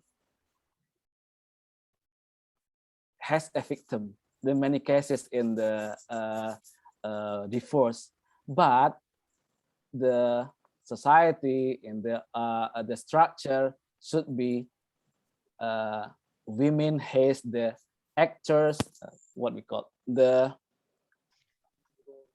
penyebab terjadinya apa, the cause of the, sorry, yes, the cause of the yes, problem. Yes, that because there is not women not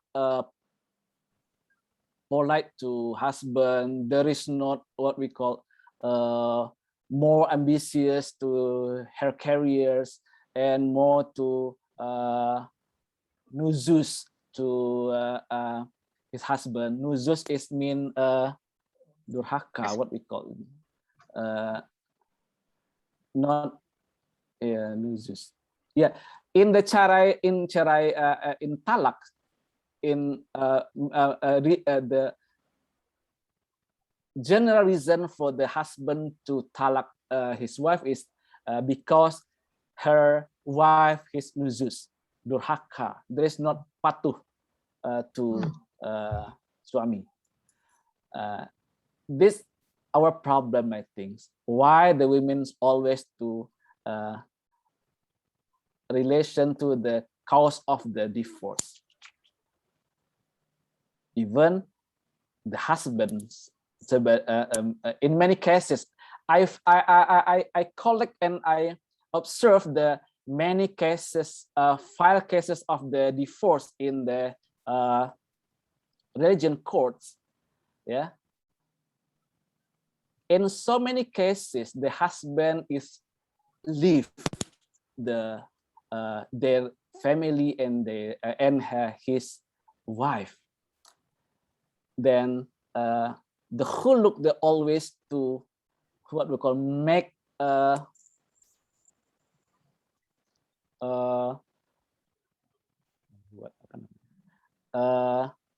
lebih pasti kondisi dia sebagai ini. Jadi kalau when he still what we call for the cases there is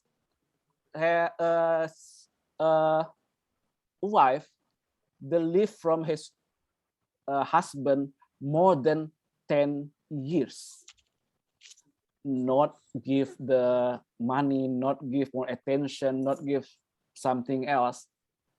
Yeah, but after 10 years, the wife should be go to the religious court to determine his status by many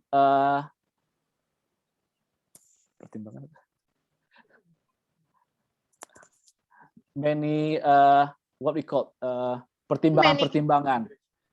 There are many because they only think that if they leave the marriage, it will be bad for the family and the children, Yes, maybe. yes. My friend in my college and universities have the husband that he's lived her more than 5 years, more than 20 years, I think. And there is no person know about his condition, his family condition. Even when her son and daughters finish their studies, then he go to the Islamic court. Yes, the long time saya tahankan semua permasalahan, and then my children is the success, they finish their studies. Okay, please go, and I don't care about you. Okay, something like that. There are many cases, there are many interesting cases about the divorce. Jen, there are so many questions again.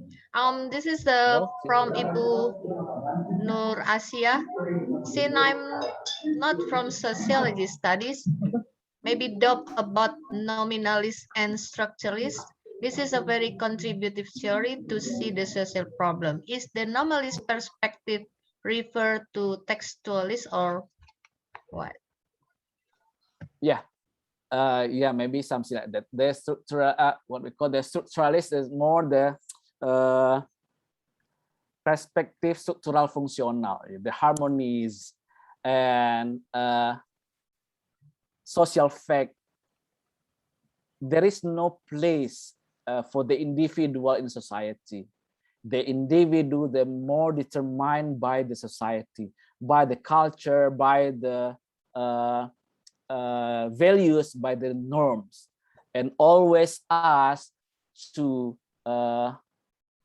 patuh to the norms and values from our society and our culture. Okay, and Ibu Nur Asia also wants to to make clear your conclusion. So about one is more positive perspective to understand divorce better, the nominalist or structuralist? The nominalist or structuralist, which one? I won't try to explain more than not nominalist and not structures, not structuralist. This called the dualistic point of view of or structuration theories. Actor is important, but structure is important too. Structure without person is nothing. Person atau individual without structure is nothing. That's combined and make the what we call the tarik menarik between structure and agency.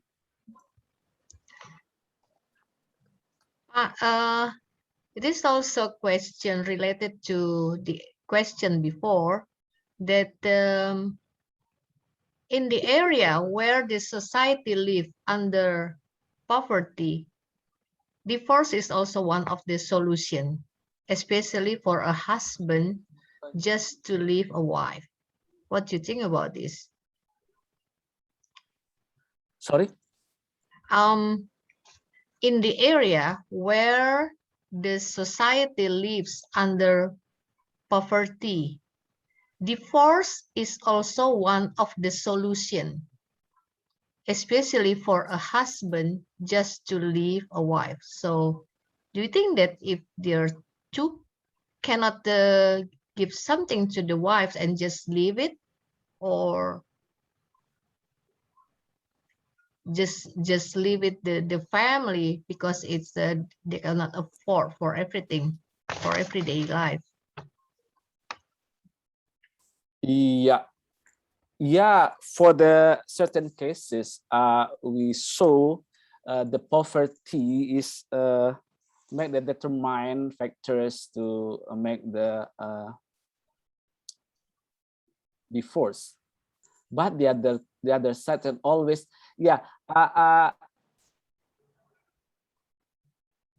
in my studies,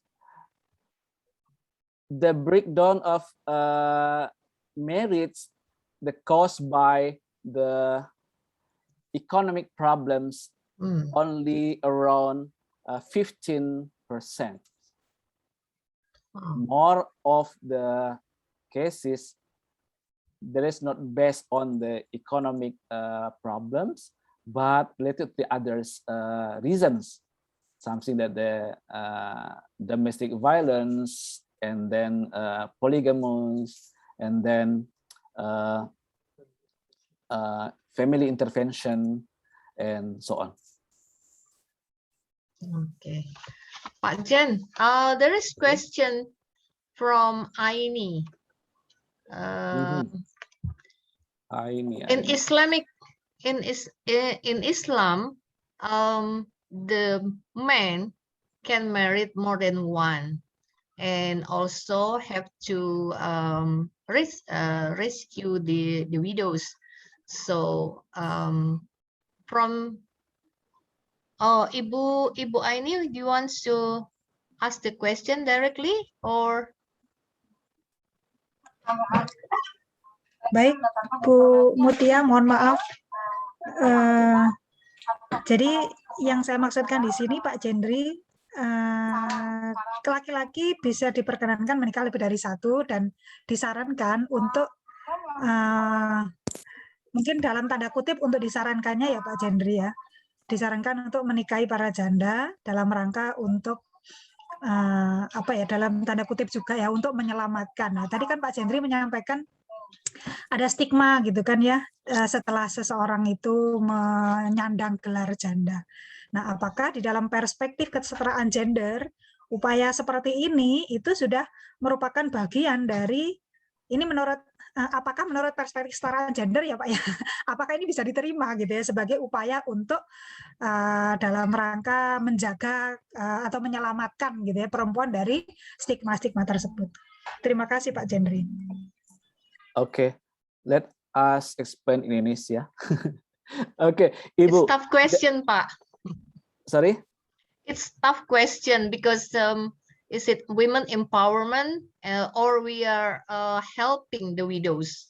Yes, there is related to the interpretation about chronic first, I think.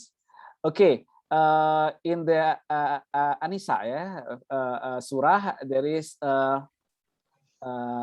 first taught to men, please marry the women 1, 2, 3, or 4, yes, and so on.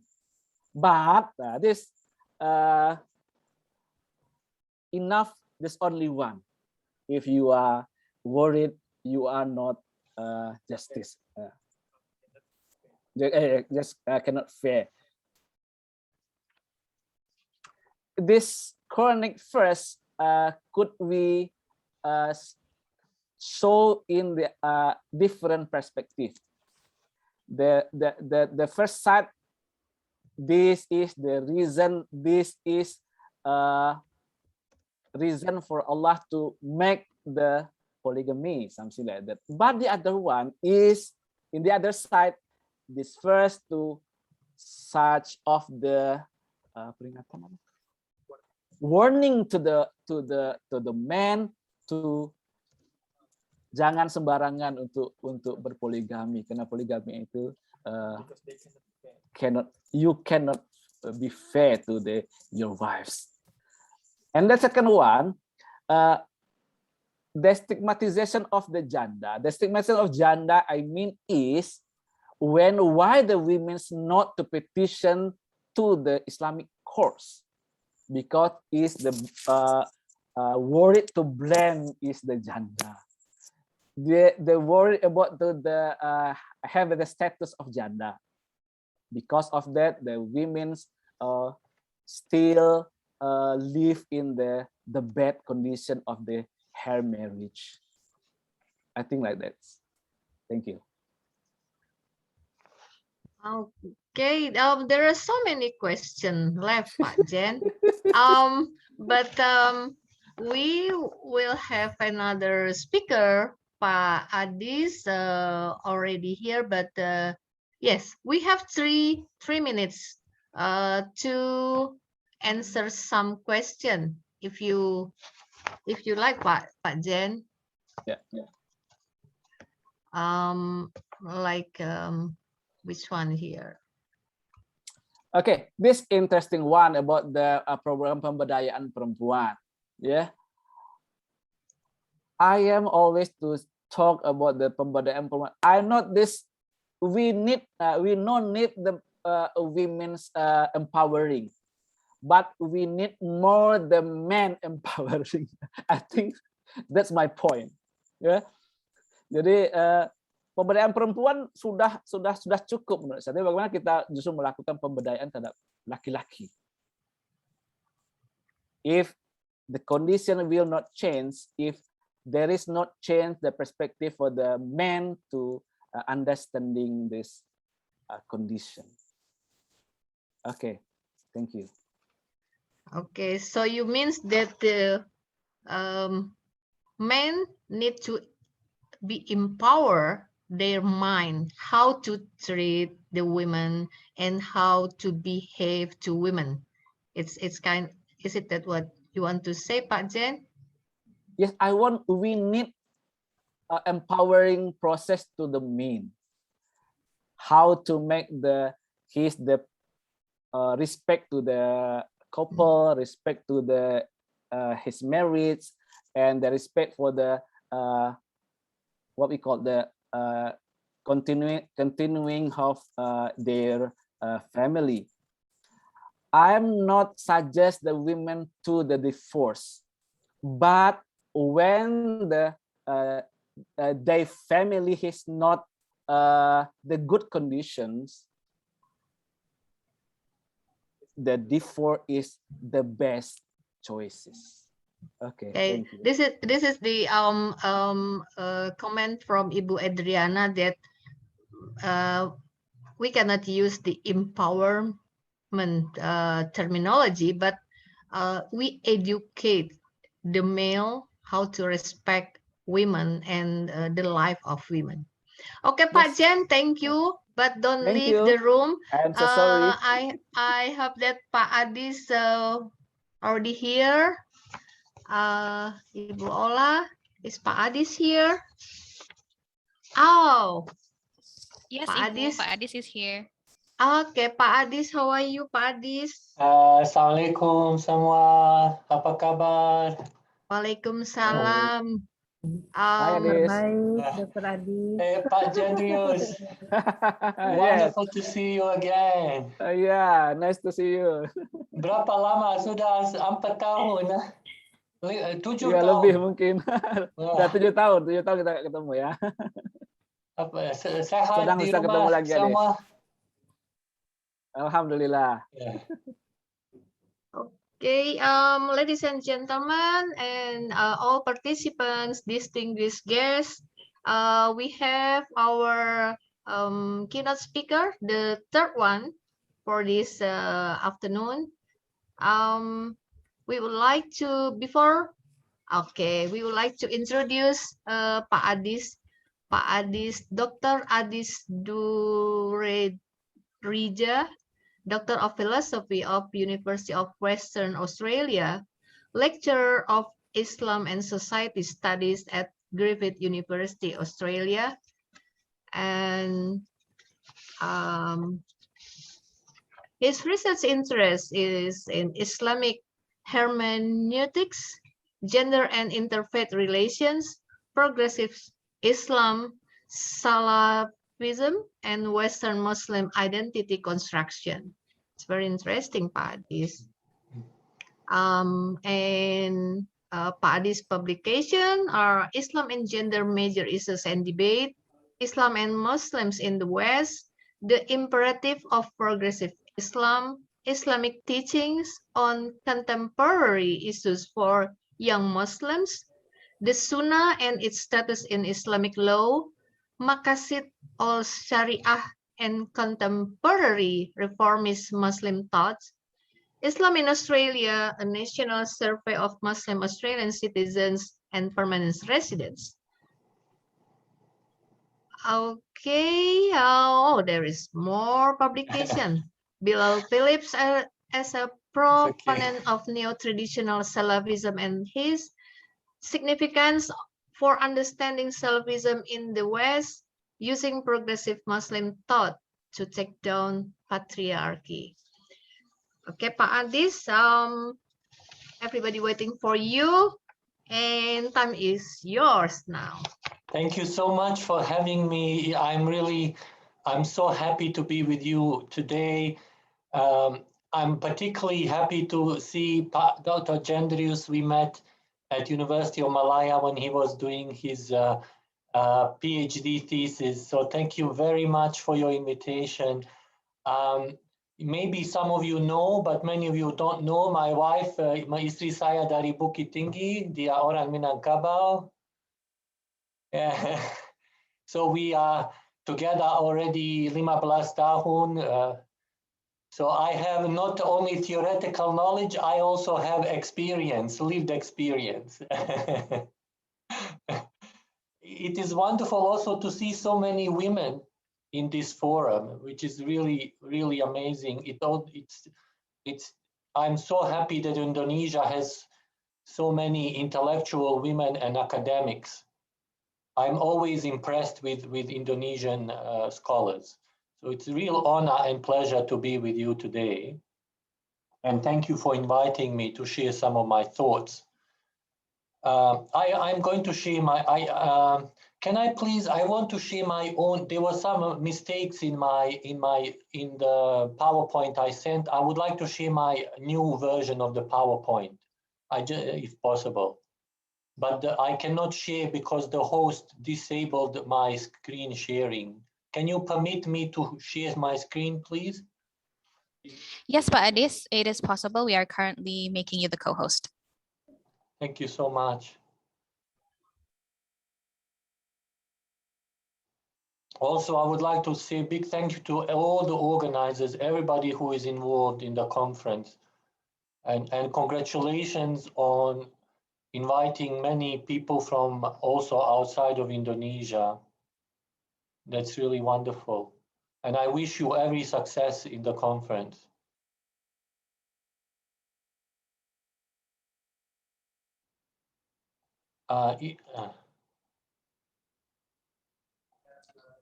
We have made you co-host, but okay, thank you. Wonderful, thank you very much. So I was given the topic. I was asked to talk to you about the differences in interpretation of Islamic teachings, comparing the progressives and the neo-traditional Salafis. Now, obviously, this topic, I only have 30 minutes, and this topic is very, very extensive. It can be very complicated. I will try to highlight some things, and maybe we can discuss them more in detail in my Q&A section, and I can also refer you to some of my readings.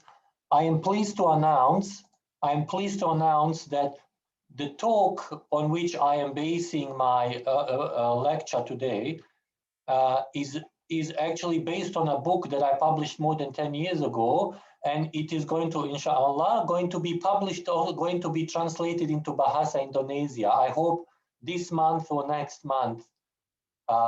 Some people from Darul Sunnah, I think somewhere in Jakarta, have translated my book into Bahasa Indonesia. So it is basically more details you can find in the Bahasa translation also. That will come out hopefully soon in 1 or 2 months. So what I hope to achieve in my presentation is to talk to you about how in the pre-modern Islamic interpretative tradition, so mainly in Islamic fiqh, tafsir, and maybe Quran, ulum al-hadith and hadith, what kind of ideas do we find about masculinity and femininity? This is important because, as we will see, often the opinions of the Islamic scholars in the past about masculinity and femininity were strongly shaped by patriarchy, and they have used certain ideas of to interpret the Islamic teachings. Then, very briefly, I will just describe what are the differences in interpretation. I will not have time to really go into a lot of detail because this will take more than 1.5 hours if I go into a lot of detail.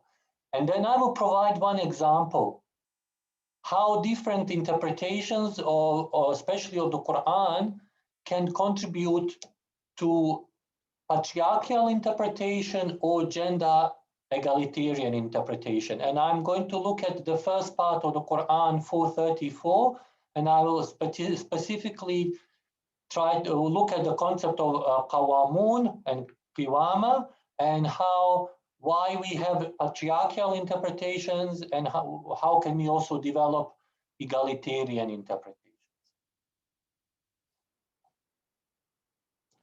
So yeah, okay. So the first thing I would like to talk about is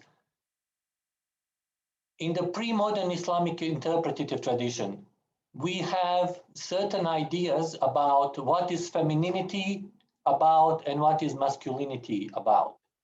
And as I said previously, these ideas about masculinity and femininity were often very strongly affected by the patriarchy of the scholars, and most of the scholars were men, if not all of them. They lived in a patriarchal cultural context, so their ideas about masculinity and femininity were very much strongly affected by patriarchy. So that's why we find lots of ideas in the Islamic interpretative tradition that are basically saying that men are superior to women, that women are secondary, they are not primary agents, that women are lacking in reason and faith, and very importantly, number four is very important because often many ideas that have been justified to discriminate against Muslim women in the past had to do with certain understanding of male and female sexuality. Muslim scholars have tried to paint female sexuality as something that is very dangerous. And that's why women have to be controlled, very strictly controlled. And they cannot have power, political power. They cannot have religious power. Okay, so we find these ideas in the Islamic interpretative tradition. That doesn't mean that the actual teachings of the Quran and the Sunnah are like this.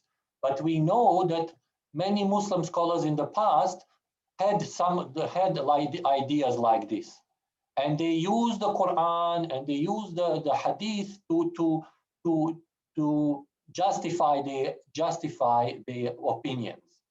But it is possible to actually have also different interpretations if you have different approaches, if you have a different methodology. Yeah, but these kinds of ideas were very influential, not only in the past, but also we see these kinds of ideas still influential in many parts of the Muslim majority world. Yeah. So as you can see, these ideas are, and we find these kinds of ideas not just in the Islamic tradition. We find these ideas also in the Christian tradition, in the Jewish tradition, in the Hindu tradition, even in the Buddhist tradition. We find similar ideas, what it means to be a male and what it means to be a female. Why? Because of patriarchy. Patriarchy has been the main form of organizing culture and religion and gender for a very long time.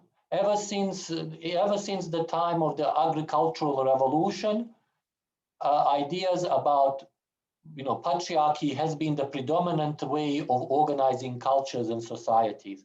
I know there are certain exceptions, but generally speaking, it has affected many societies, and you can find these ideas across many different religious traditions, not just Islamic tradition. Okay, so now, as I said, these ideas are not necessarily only found in the Quran. We can find some of these ideas in some hadith, but many of these ideas were product of certain ideas that already existed at the time of early Islam. They already existed even in pre-Islamic Arabia.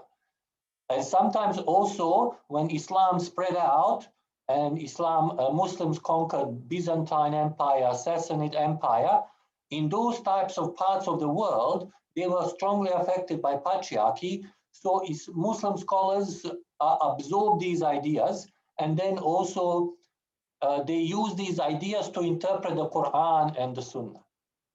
Okay, so when we look at how mainstream Muslim scholars who are defending the patriarchal paradigm, if we analyze their methodology, I have identified about 7 principles. Yeah. 7 principles. Now, we will not have time to look at these principles, and I hope you, if you are really interested in this topic, I can send you some literature, or maybe hopefully when the book is translated into Bahasa, you can also read it in the Bahasa translation of the book. But one of the main things that we need to focus is probably there was not enough contextualization, and the Quran was often interpreted very heavily through the hadith, and the hadith were considered to be the same thing as Sunnah. They think that if something is in the hadith, then that's same as Sunnah. Okay.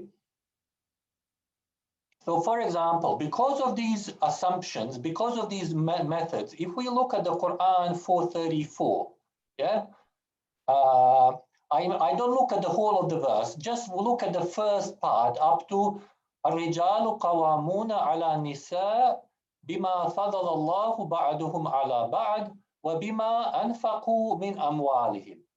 Yeah, so husbands should take good care, qawamuna, of their wives, with the bounties God has given to some more than others and what they spend out of their own money. So this is the translation from Professor Abdul Halim. He's one of the main scholars of Quranic translation. He's based at Oxford University.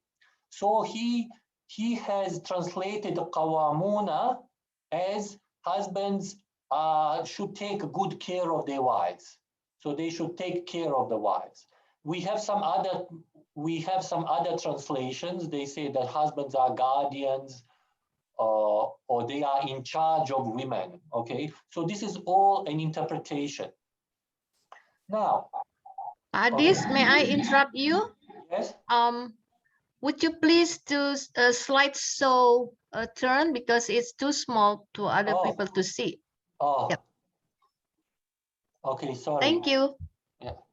Okay, now let's see. So the Quran talks about qawamuna, and it talks about because the rijal, they anfaqu min amwalihim. So it's about men supporting women financially, yeah?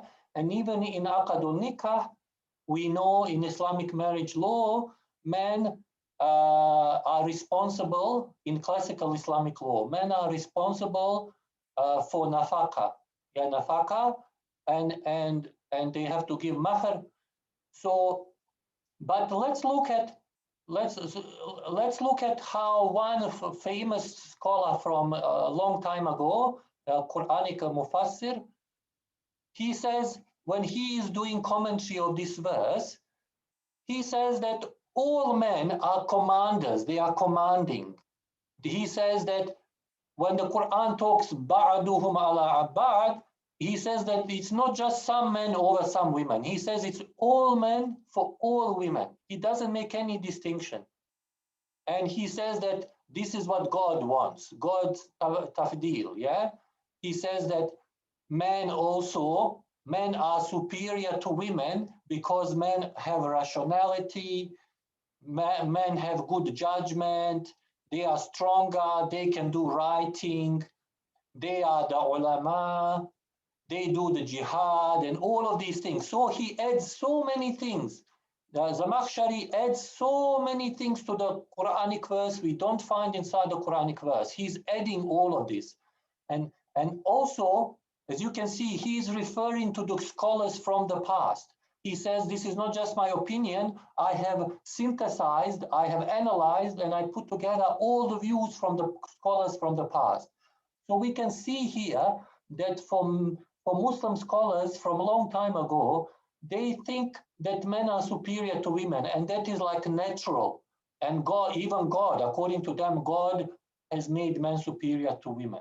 Because they already had some ideas based on their culture and understanding, they already had those ideas, what it means to masculinity and femininity. Yeah? And sometimes they use some hadith also to justify. Yeah. But you see, so they don't use any contextualization.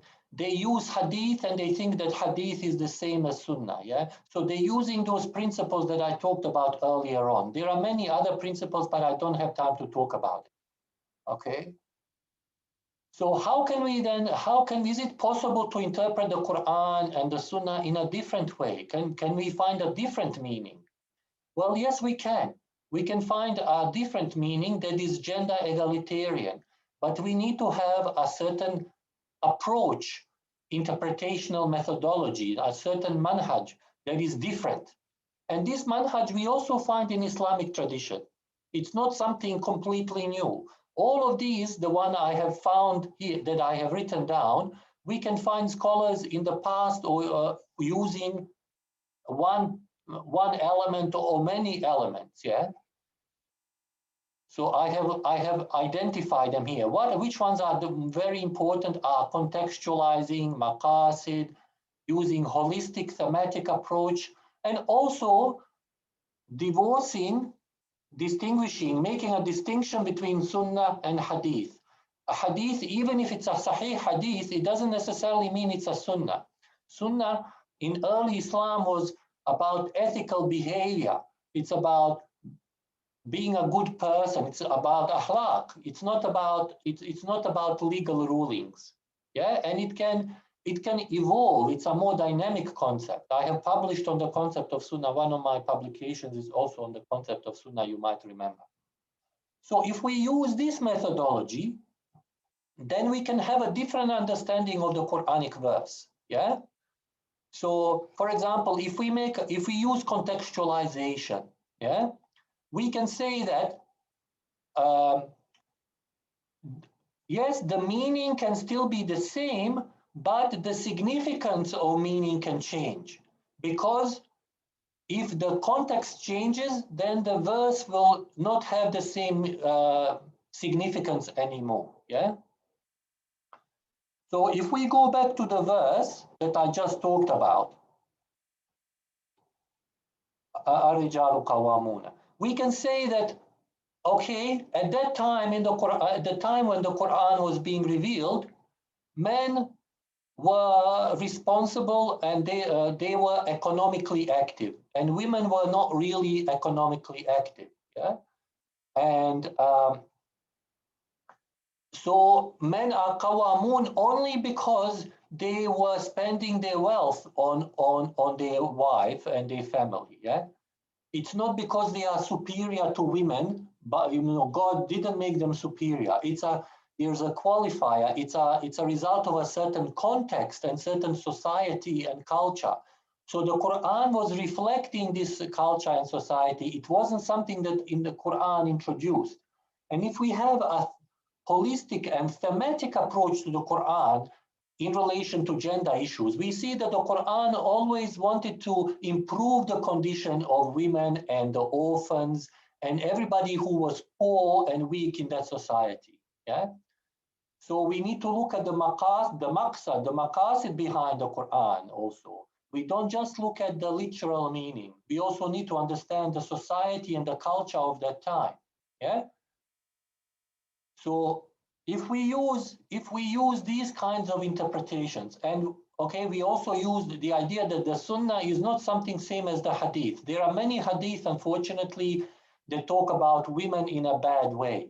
But these Hadith are not, even if they are Sahih, they don't necessarily, that doesn't mean that they are Sunnah, okay? Because there is a difference between Sahih Hadith and Sunnah. Sunnah is not dependent upon Sahih Hadith. We have an early Maliki madhab, early Hanafi madhab. They all made a distinction between the concept of Sunnah and Hadith. Yeah. So we can then interpret the Quranic verses and the Hadith from a different perspective. Yeah. And we can find gender egalitarian thinking in the Quran and in the Sunnah.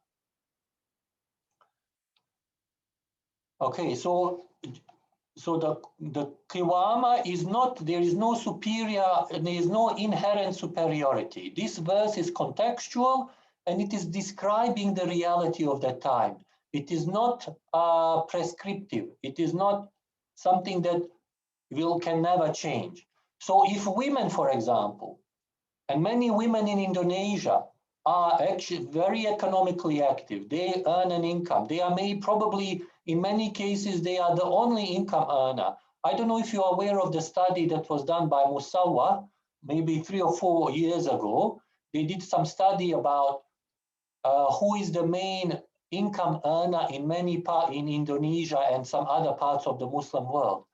And there are many, many women who are actually earning more money or are the only source of income for the family.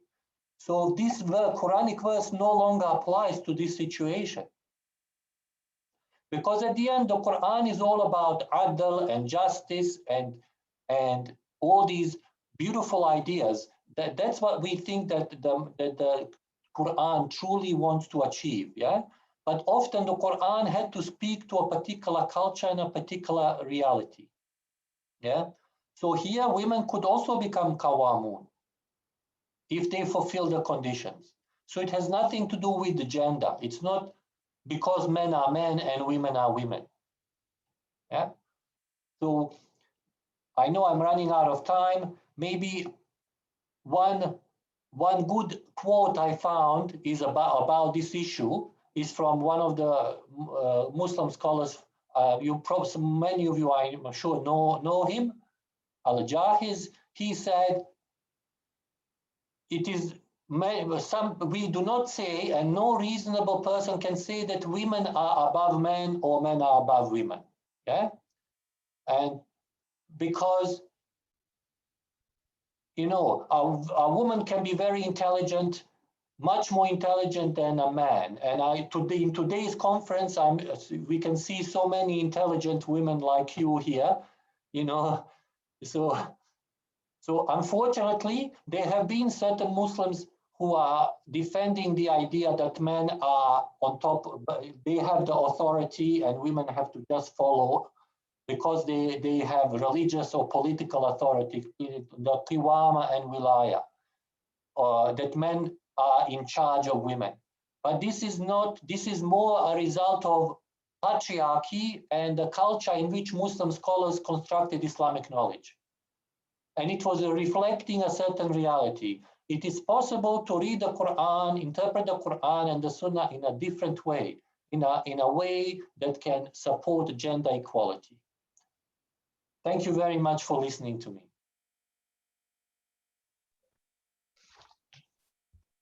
Thank you, Pak Adis. Yep. I'm happy to answer any questions if you have. Yep. All participants and guests, would you please ask the question by raise your hand from the or writing on the chat room. Pak Adis, we can say that you are orang Somando, right? Because your wife from Bukit Tinggi. And any question? Who will ask the Hola, can you help me? I cannot see the raise hand or Yes, Ibu. There is a question in the chat column. Okay. Adis, the question is from Ibu Mariam. What's your opinion? Does the Arabic culture contribute to the misinterpretation of women position in Islamic in public realm? If by Arabic culture you mean the culture that the patriarchal culture that has always been there, I would say definitely yes. And I think even Arab culture today in many parts of the Middle East, it is based on patriarchy or neo-patriarchy. And, you know, they still are stuck in the patriarchal paradigm. We see that in many parts of the Middle East. And unfortunately, we see even some practices that are very bad for women, like honor-based violence, domestic violence, honor-based killing, and things like that. They have not been able to go beyond the patriarchal culture, and they have used religious ideas to support the patriarchy.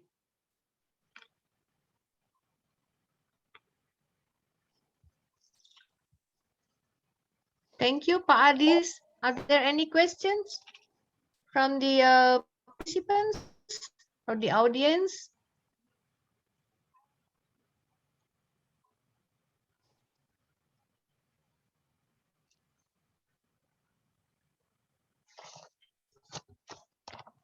Oh yeah, there is one. There are two participants. I will see. Yep. Okay. Ibu Mariam Jamila, please. Your time. The time is yours, right? To ask the question directly. Because I asked the question twice. Mr. Adis, I would like to ask you about what I've been asking before related to the Arabic culture. As we know that in Jahiliyyah, they prefer a son more than a daughter. So if they have a daughter, they would like to kill or hide the reality that they have a daughter. And I even read some literature say that if a man has a daughter, it's a shame for them in the Arabic culture.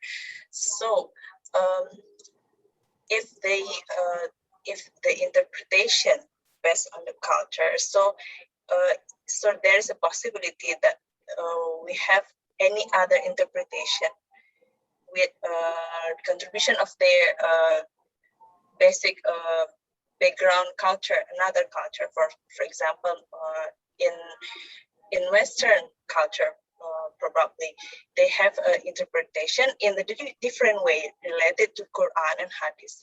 But in reality, we cannot find it.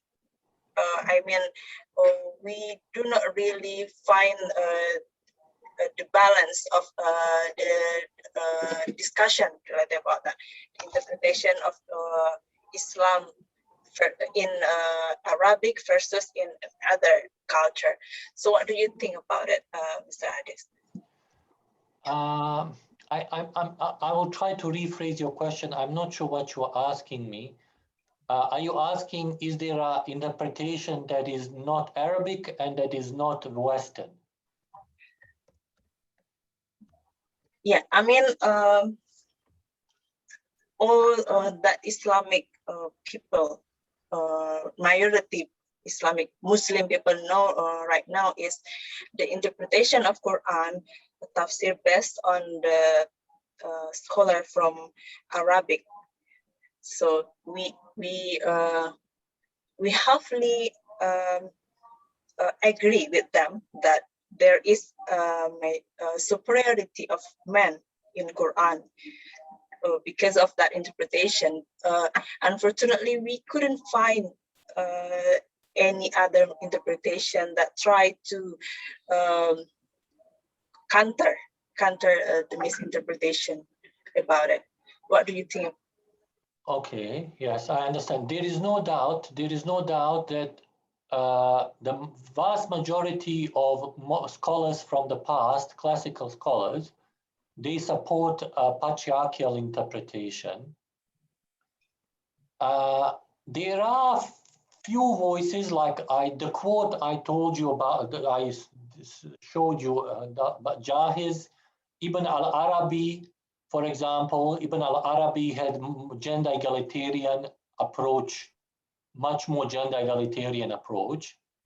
So we can find scholars, some few scholars, but I think we need to be more critical when we read the scholars from the past. We need to understand that they were writing the interpretations very, very long time ago, and the realities of that time were very different from today. And we have to understand that they can also make mistakes. And we also need to understand what is their manhaj, what are the interpretational methodology. And then it is possible to have a different interpretational methodology. It doesn't mean we are changing Islam. No, we know that Islam in the beginning, especially, Islam was very diverse, very, very diverse. The first 150 years of Islamic history, they were very, very diverse. And there were no Islamic sciences like that time. Islamic sciences came only started in the second, third, fourth century. So we need to be able to have the confidence to say, okay, yes, these scholars, they were very learned. They wrote many important things, but also they are product of their context. They are product of their culture. They had certain ideas in their head that affected the way they were interpreting. They had certain methodologies. And these methods, all of this can change. This is not something that cannot change.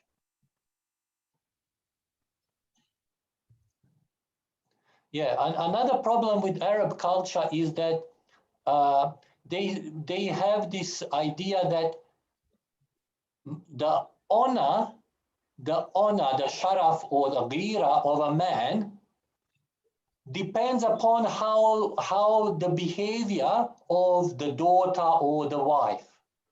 Okay, so if they do something wrong, in inverted commas, if they do something wrong, then the honor of the man will be destroyed.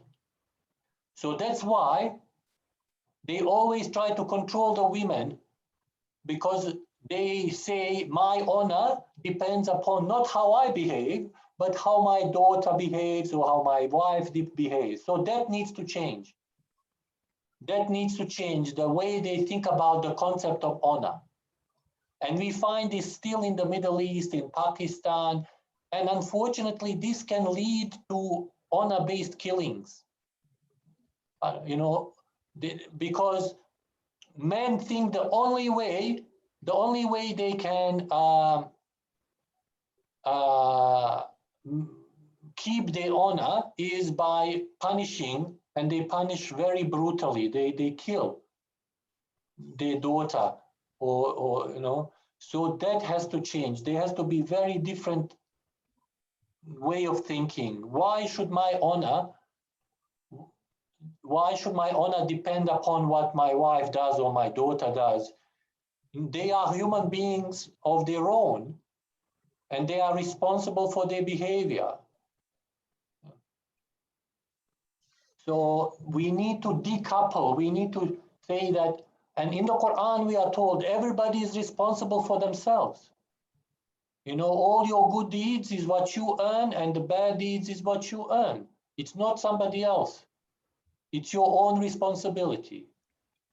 So we also need to change this idea that only men can have political power, only men can have religious power.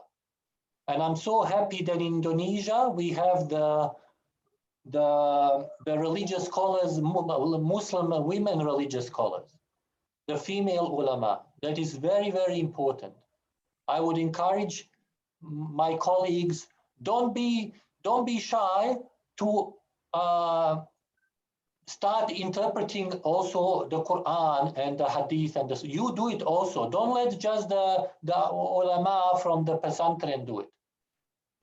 You should do it too, because if you don't construct the knowledge, they will do it, and then they will impose upon you, and they want to impose their opinion on you. You should also try your best to interpret and to understand and construct Islamic knowledge.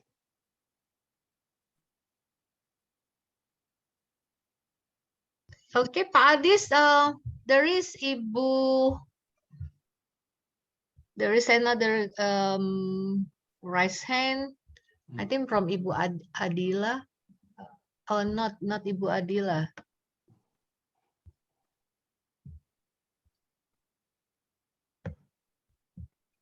Please, Ibu. Oh, Ibu Adriana. Sorry, Ibu. Yes, some people are asking, am I a Muslim or not? Yes, I'm a born Bosnian Muslim, yes, from Bosnia. Thank you so much, Ibu Mutia. I'm amazed with your energy to be a moderator for all the speakers for this morning session. So I'm appreciate with all your effort to do it. Mr. Adis or Professor Adis, actually, I'm not really good in Islamic studies, but this is just my common understanding about Islam since I was born and also up till now as a Muslim. As a Muslim woman in Indonesia, the most populous Muslim in the world. But as yes, indeed, as what you said, now we have women ulamas, a group in Indonesia, and also we have so many groups of women who is also expert on Islam in Indonesia. And now we are also in the how to say that we have also a group who try to educate society with the mubadalah. I don't know whether you are familiar also with the term of mubadalah. So I think this is also one of a good group who trying to reinterpret Al-Quran and Hadith in relation to gender related issues and also patriarchy. But in the other hand, the new conservatism is also aroused in Indonesia right now. I think this is not only how to say that in Indonesia, but also around the world, also with different of course religion, but particularly in Indonesia. In related to the new conservatism, they have also a group of what they call it feminist Muslim, but they are trying to how to say that socialize the what they call it true Muslim ideas.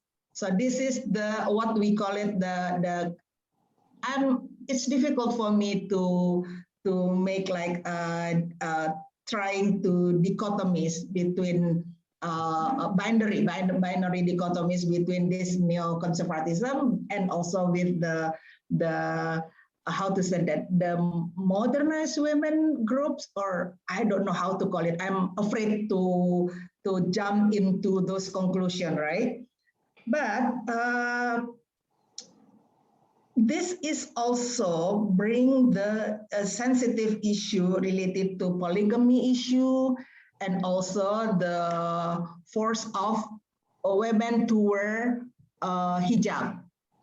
So those two issues is really now a very how to say that, a very striking issue for those two groups. You know, one, to popularize about the polygamy issue and also wearing hijab, the enforce of wearing hijab, and the other one is against of those two issues. So this two binary is really, I think it's not really give a very productive impact to the how do we try to reinterpret Al-Quran and Hadith into more gender responsive issue, and how do we trying to tell to the society that this is just a justice issue, gender justice issue, because I believe that all religion is also trying to how to say that, trying to implement the justice issue, right? And then for us, of course, we are looking for a gender justice issue. So how can you tell about it, you know? Because I myself, I'm still afraid of jump into this too early conclusion also. But this is a very distract me. Yeah. Thank you.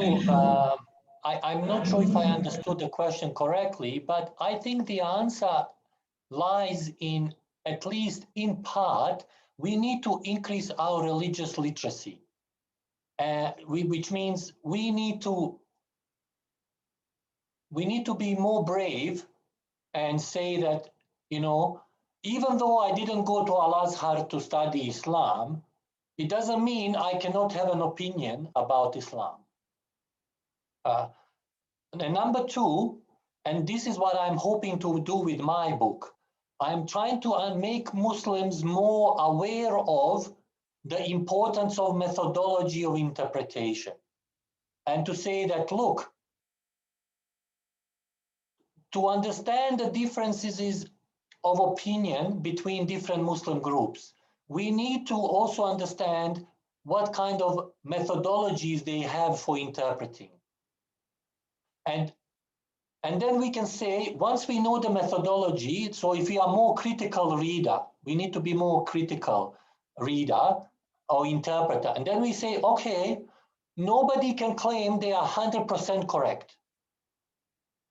Because interpretation always, there are so many elements to interpretation. There are so many assumptions. There are so many principles.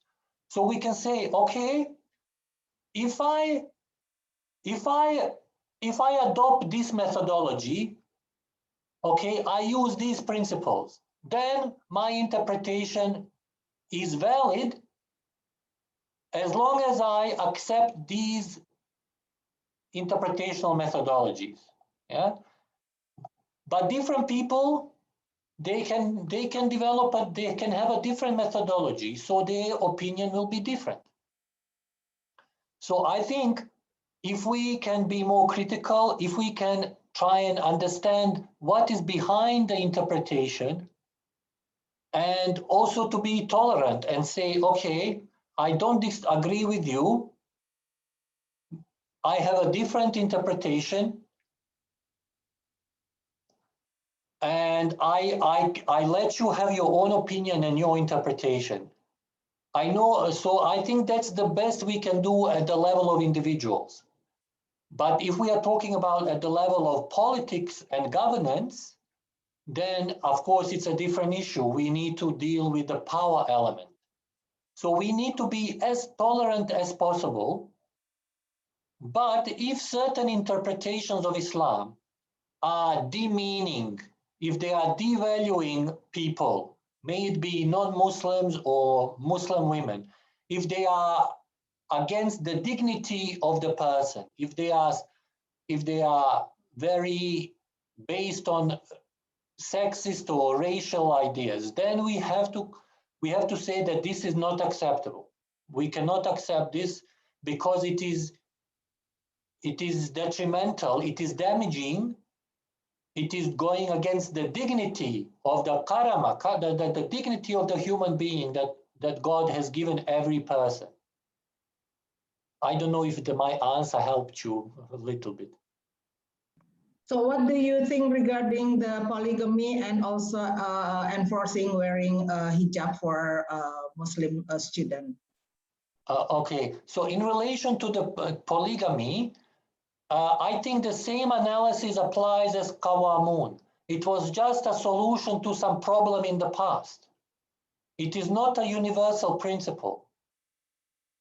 The polygamy verse talks about it has a specific circumstances, it's a specific context. So we look at the significance, we look at the maqsad, we look at not the literal interpretation, but we look at the intention. What is the intention behind? It was to protect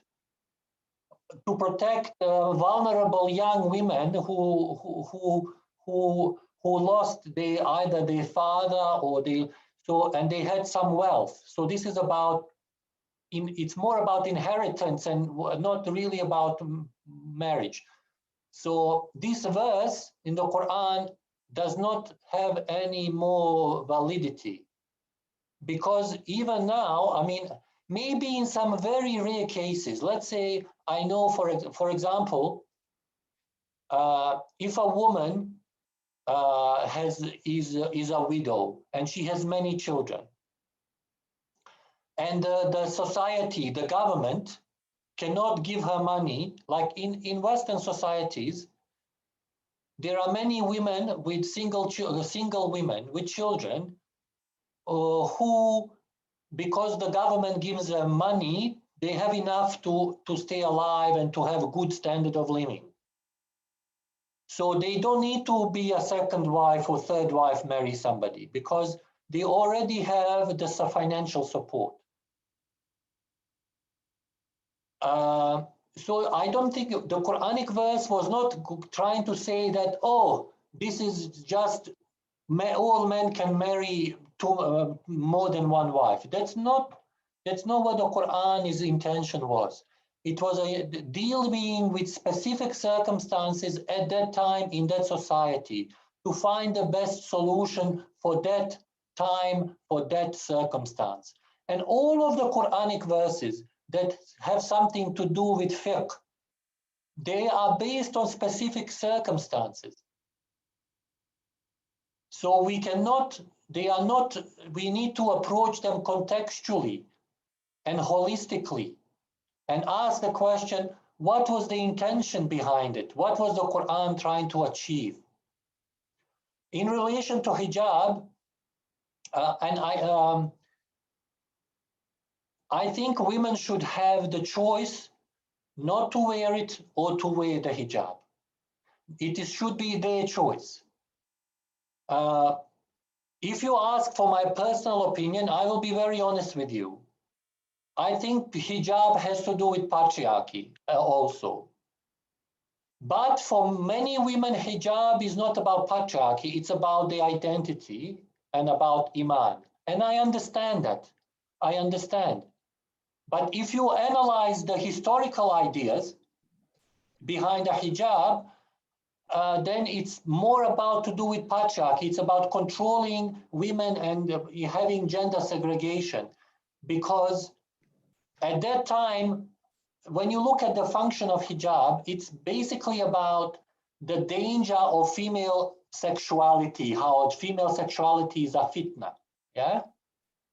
So the Muslims, male Muslim scholar says, okay, to remove the fitna, we have to cover the women, they have to stay indoors, they have to stay inside the house. But that only makes sense if you think that women are a fitna. Why are only women a fitna? Well, men can also be fitna. Yeah. So that's why, historically speaking, hijab was connected with the concept of fitna, with the idea that women have this strong sexuality power. They can manipulate men with sexuality. Yeah. So, but women must have the choice, and it has to be a real choice. Not many, I mean, especially in Arab countries, I'm not sure Indonesia, but in Arab countries, women, they say we give you a choice, but they don't give you a choice. The father says you have to wear it, or the mother, or the society, or, you know, so I don't think it's a real choice. Women have to have a real choice, and they need to have explanation from gender egalitarian perspective and from more mainstream perspective, and then let them decide.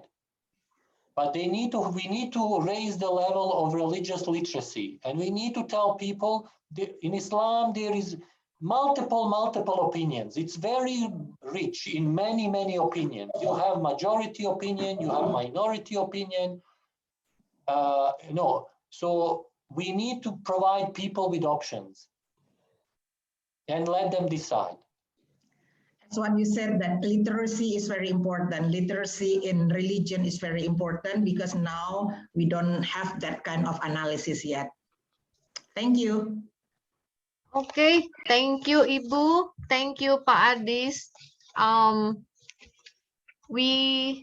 From this morning, we have a very long discussion, and we need more discussion, but we have limited time for today. All participants, ladies and gentlemen, and distinguished guests, I believe that we will have more conference or seminars in next time. So I would like to pay my deep respect to all the participants for your positive participation in this first session in the conference. I hope that what you have learned through and the presentation and discussion will help you in your research and knowledge in the future. Finally, I would like to thank you for all of you. Thank you for all the committee for trusting me to carry out the task this morning. I'm apologize if there are things that are not in place. To Allah, I ask forgiveness. Until we meet again, stay healthy and safe and happy, especially during this pandemic time. Wassalamualaikum warahmatullahi wabarakatuh, and I hand it to the MC, Andre or Robbie. Yep. Thank you, Engineer Mutia, for moderating our keynote speaker session today. We would like to thank all of our keynote speakers for their insightful presentation today. To show our gratitude, I would like to invite the head of the committee, Dr. Ike Revita, to present the virtual certificates as a symbolic gesture to our keynote speakers. Okay, thank you, Robbie, Pak Adis, and Pak Jendrius. Thank you for very great presentation and the inspiring information and knowledge related to gender in Islam and other gender phenomena. But I think nobody is inspired to get divorced, yeah, Pak Jendrius. We do hope that we are staying away from such situation. And we are very sorry that we have to hand over the certificate to Shirley, Pak Adis. No matter how, we wish that someday we would directly meet you again at Universitas Andalas Indonesia. Thank you, Pak Adis and Pak Jendrius. And also thank you, Ibu Mutia. Thank you very much, Ibu. Selalu sehat, Ibu Mutia. Thank you, Dr. Adis, Pak Jen. Thank you. You're welcome.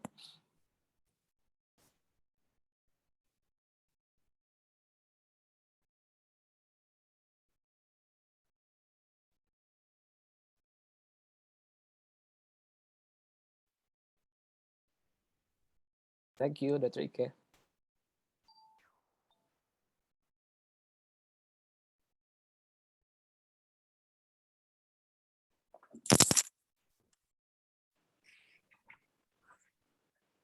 Thank you, Dr. Ike. Thank you, keynote speakers.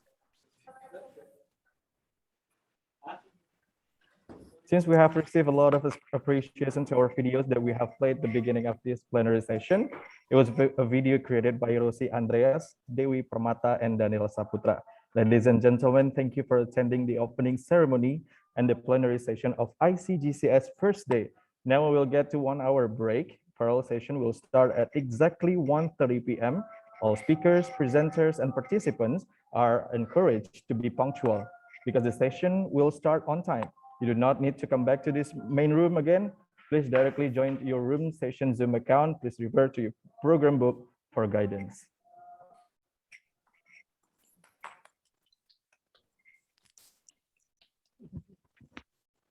Thank you, Robbie. Well done, Robbie. And for your information, the attendance list is on the chat. Please fill the attendance list, please. Okay. Thank you very much.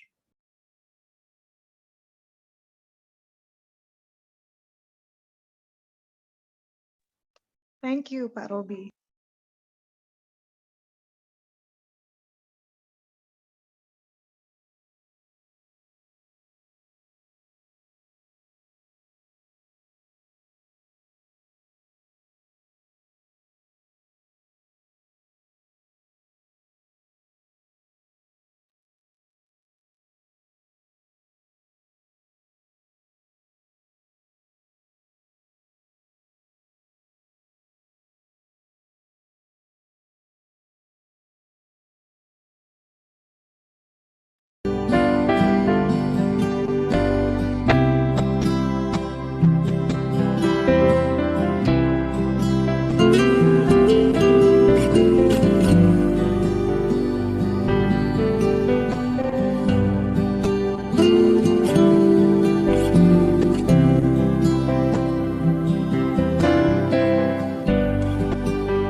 you.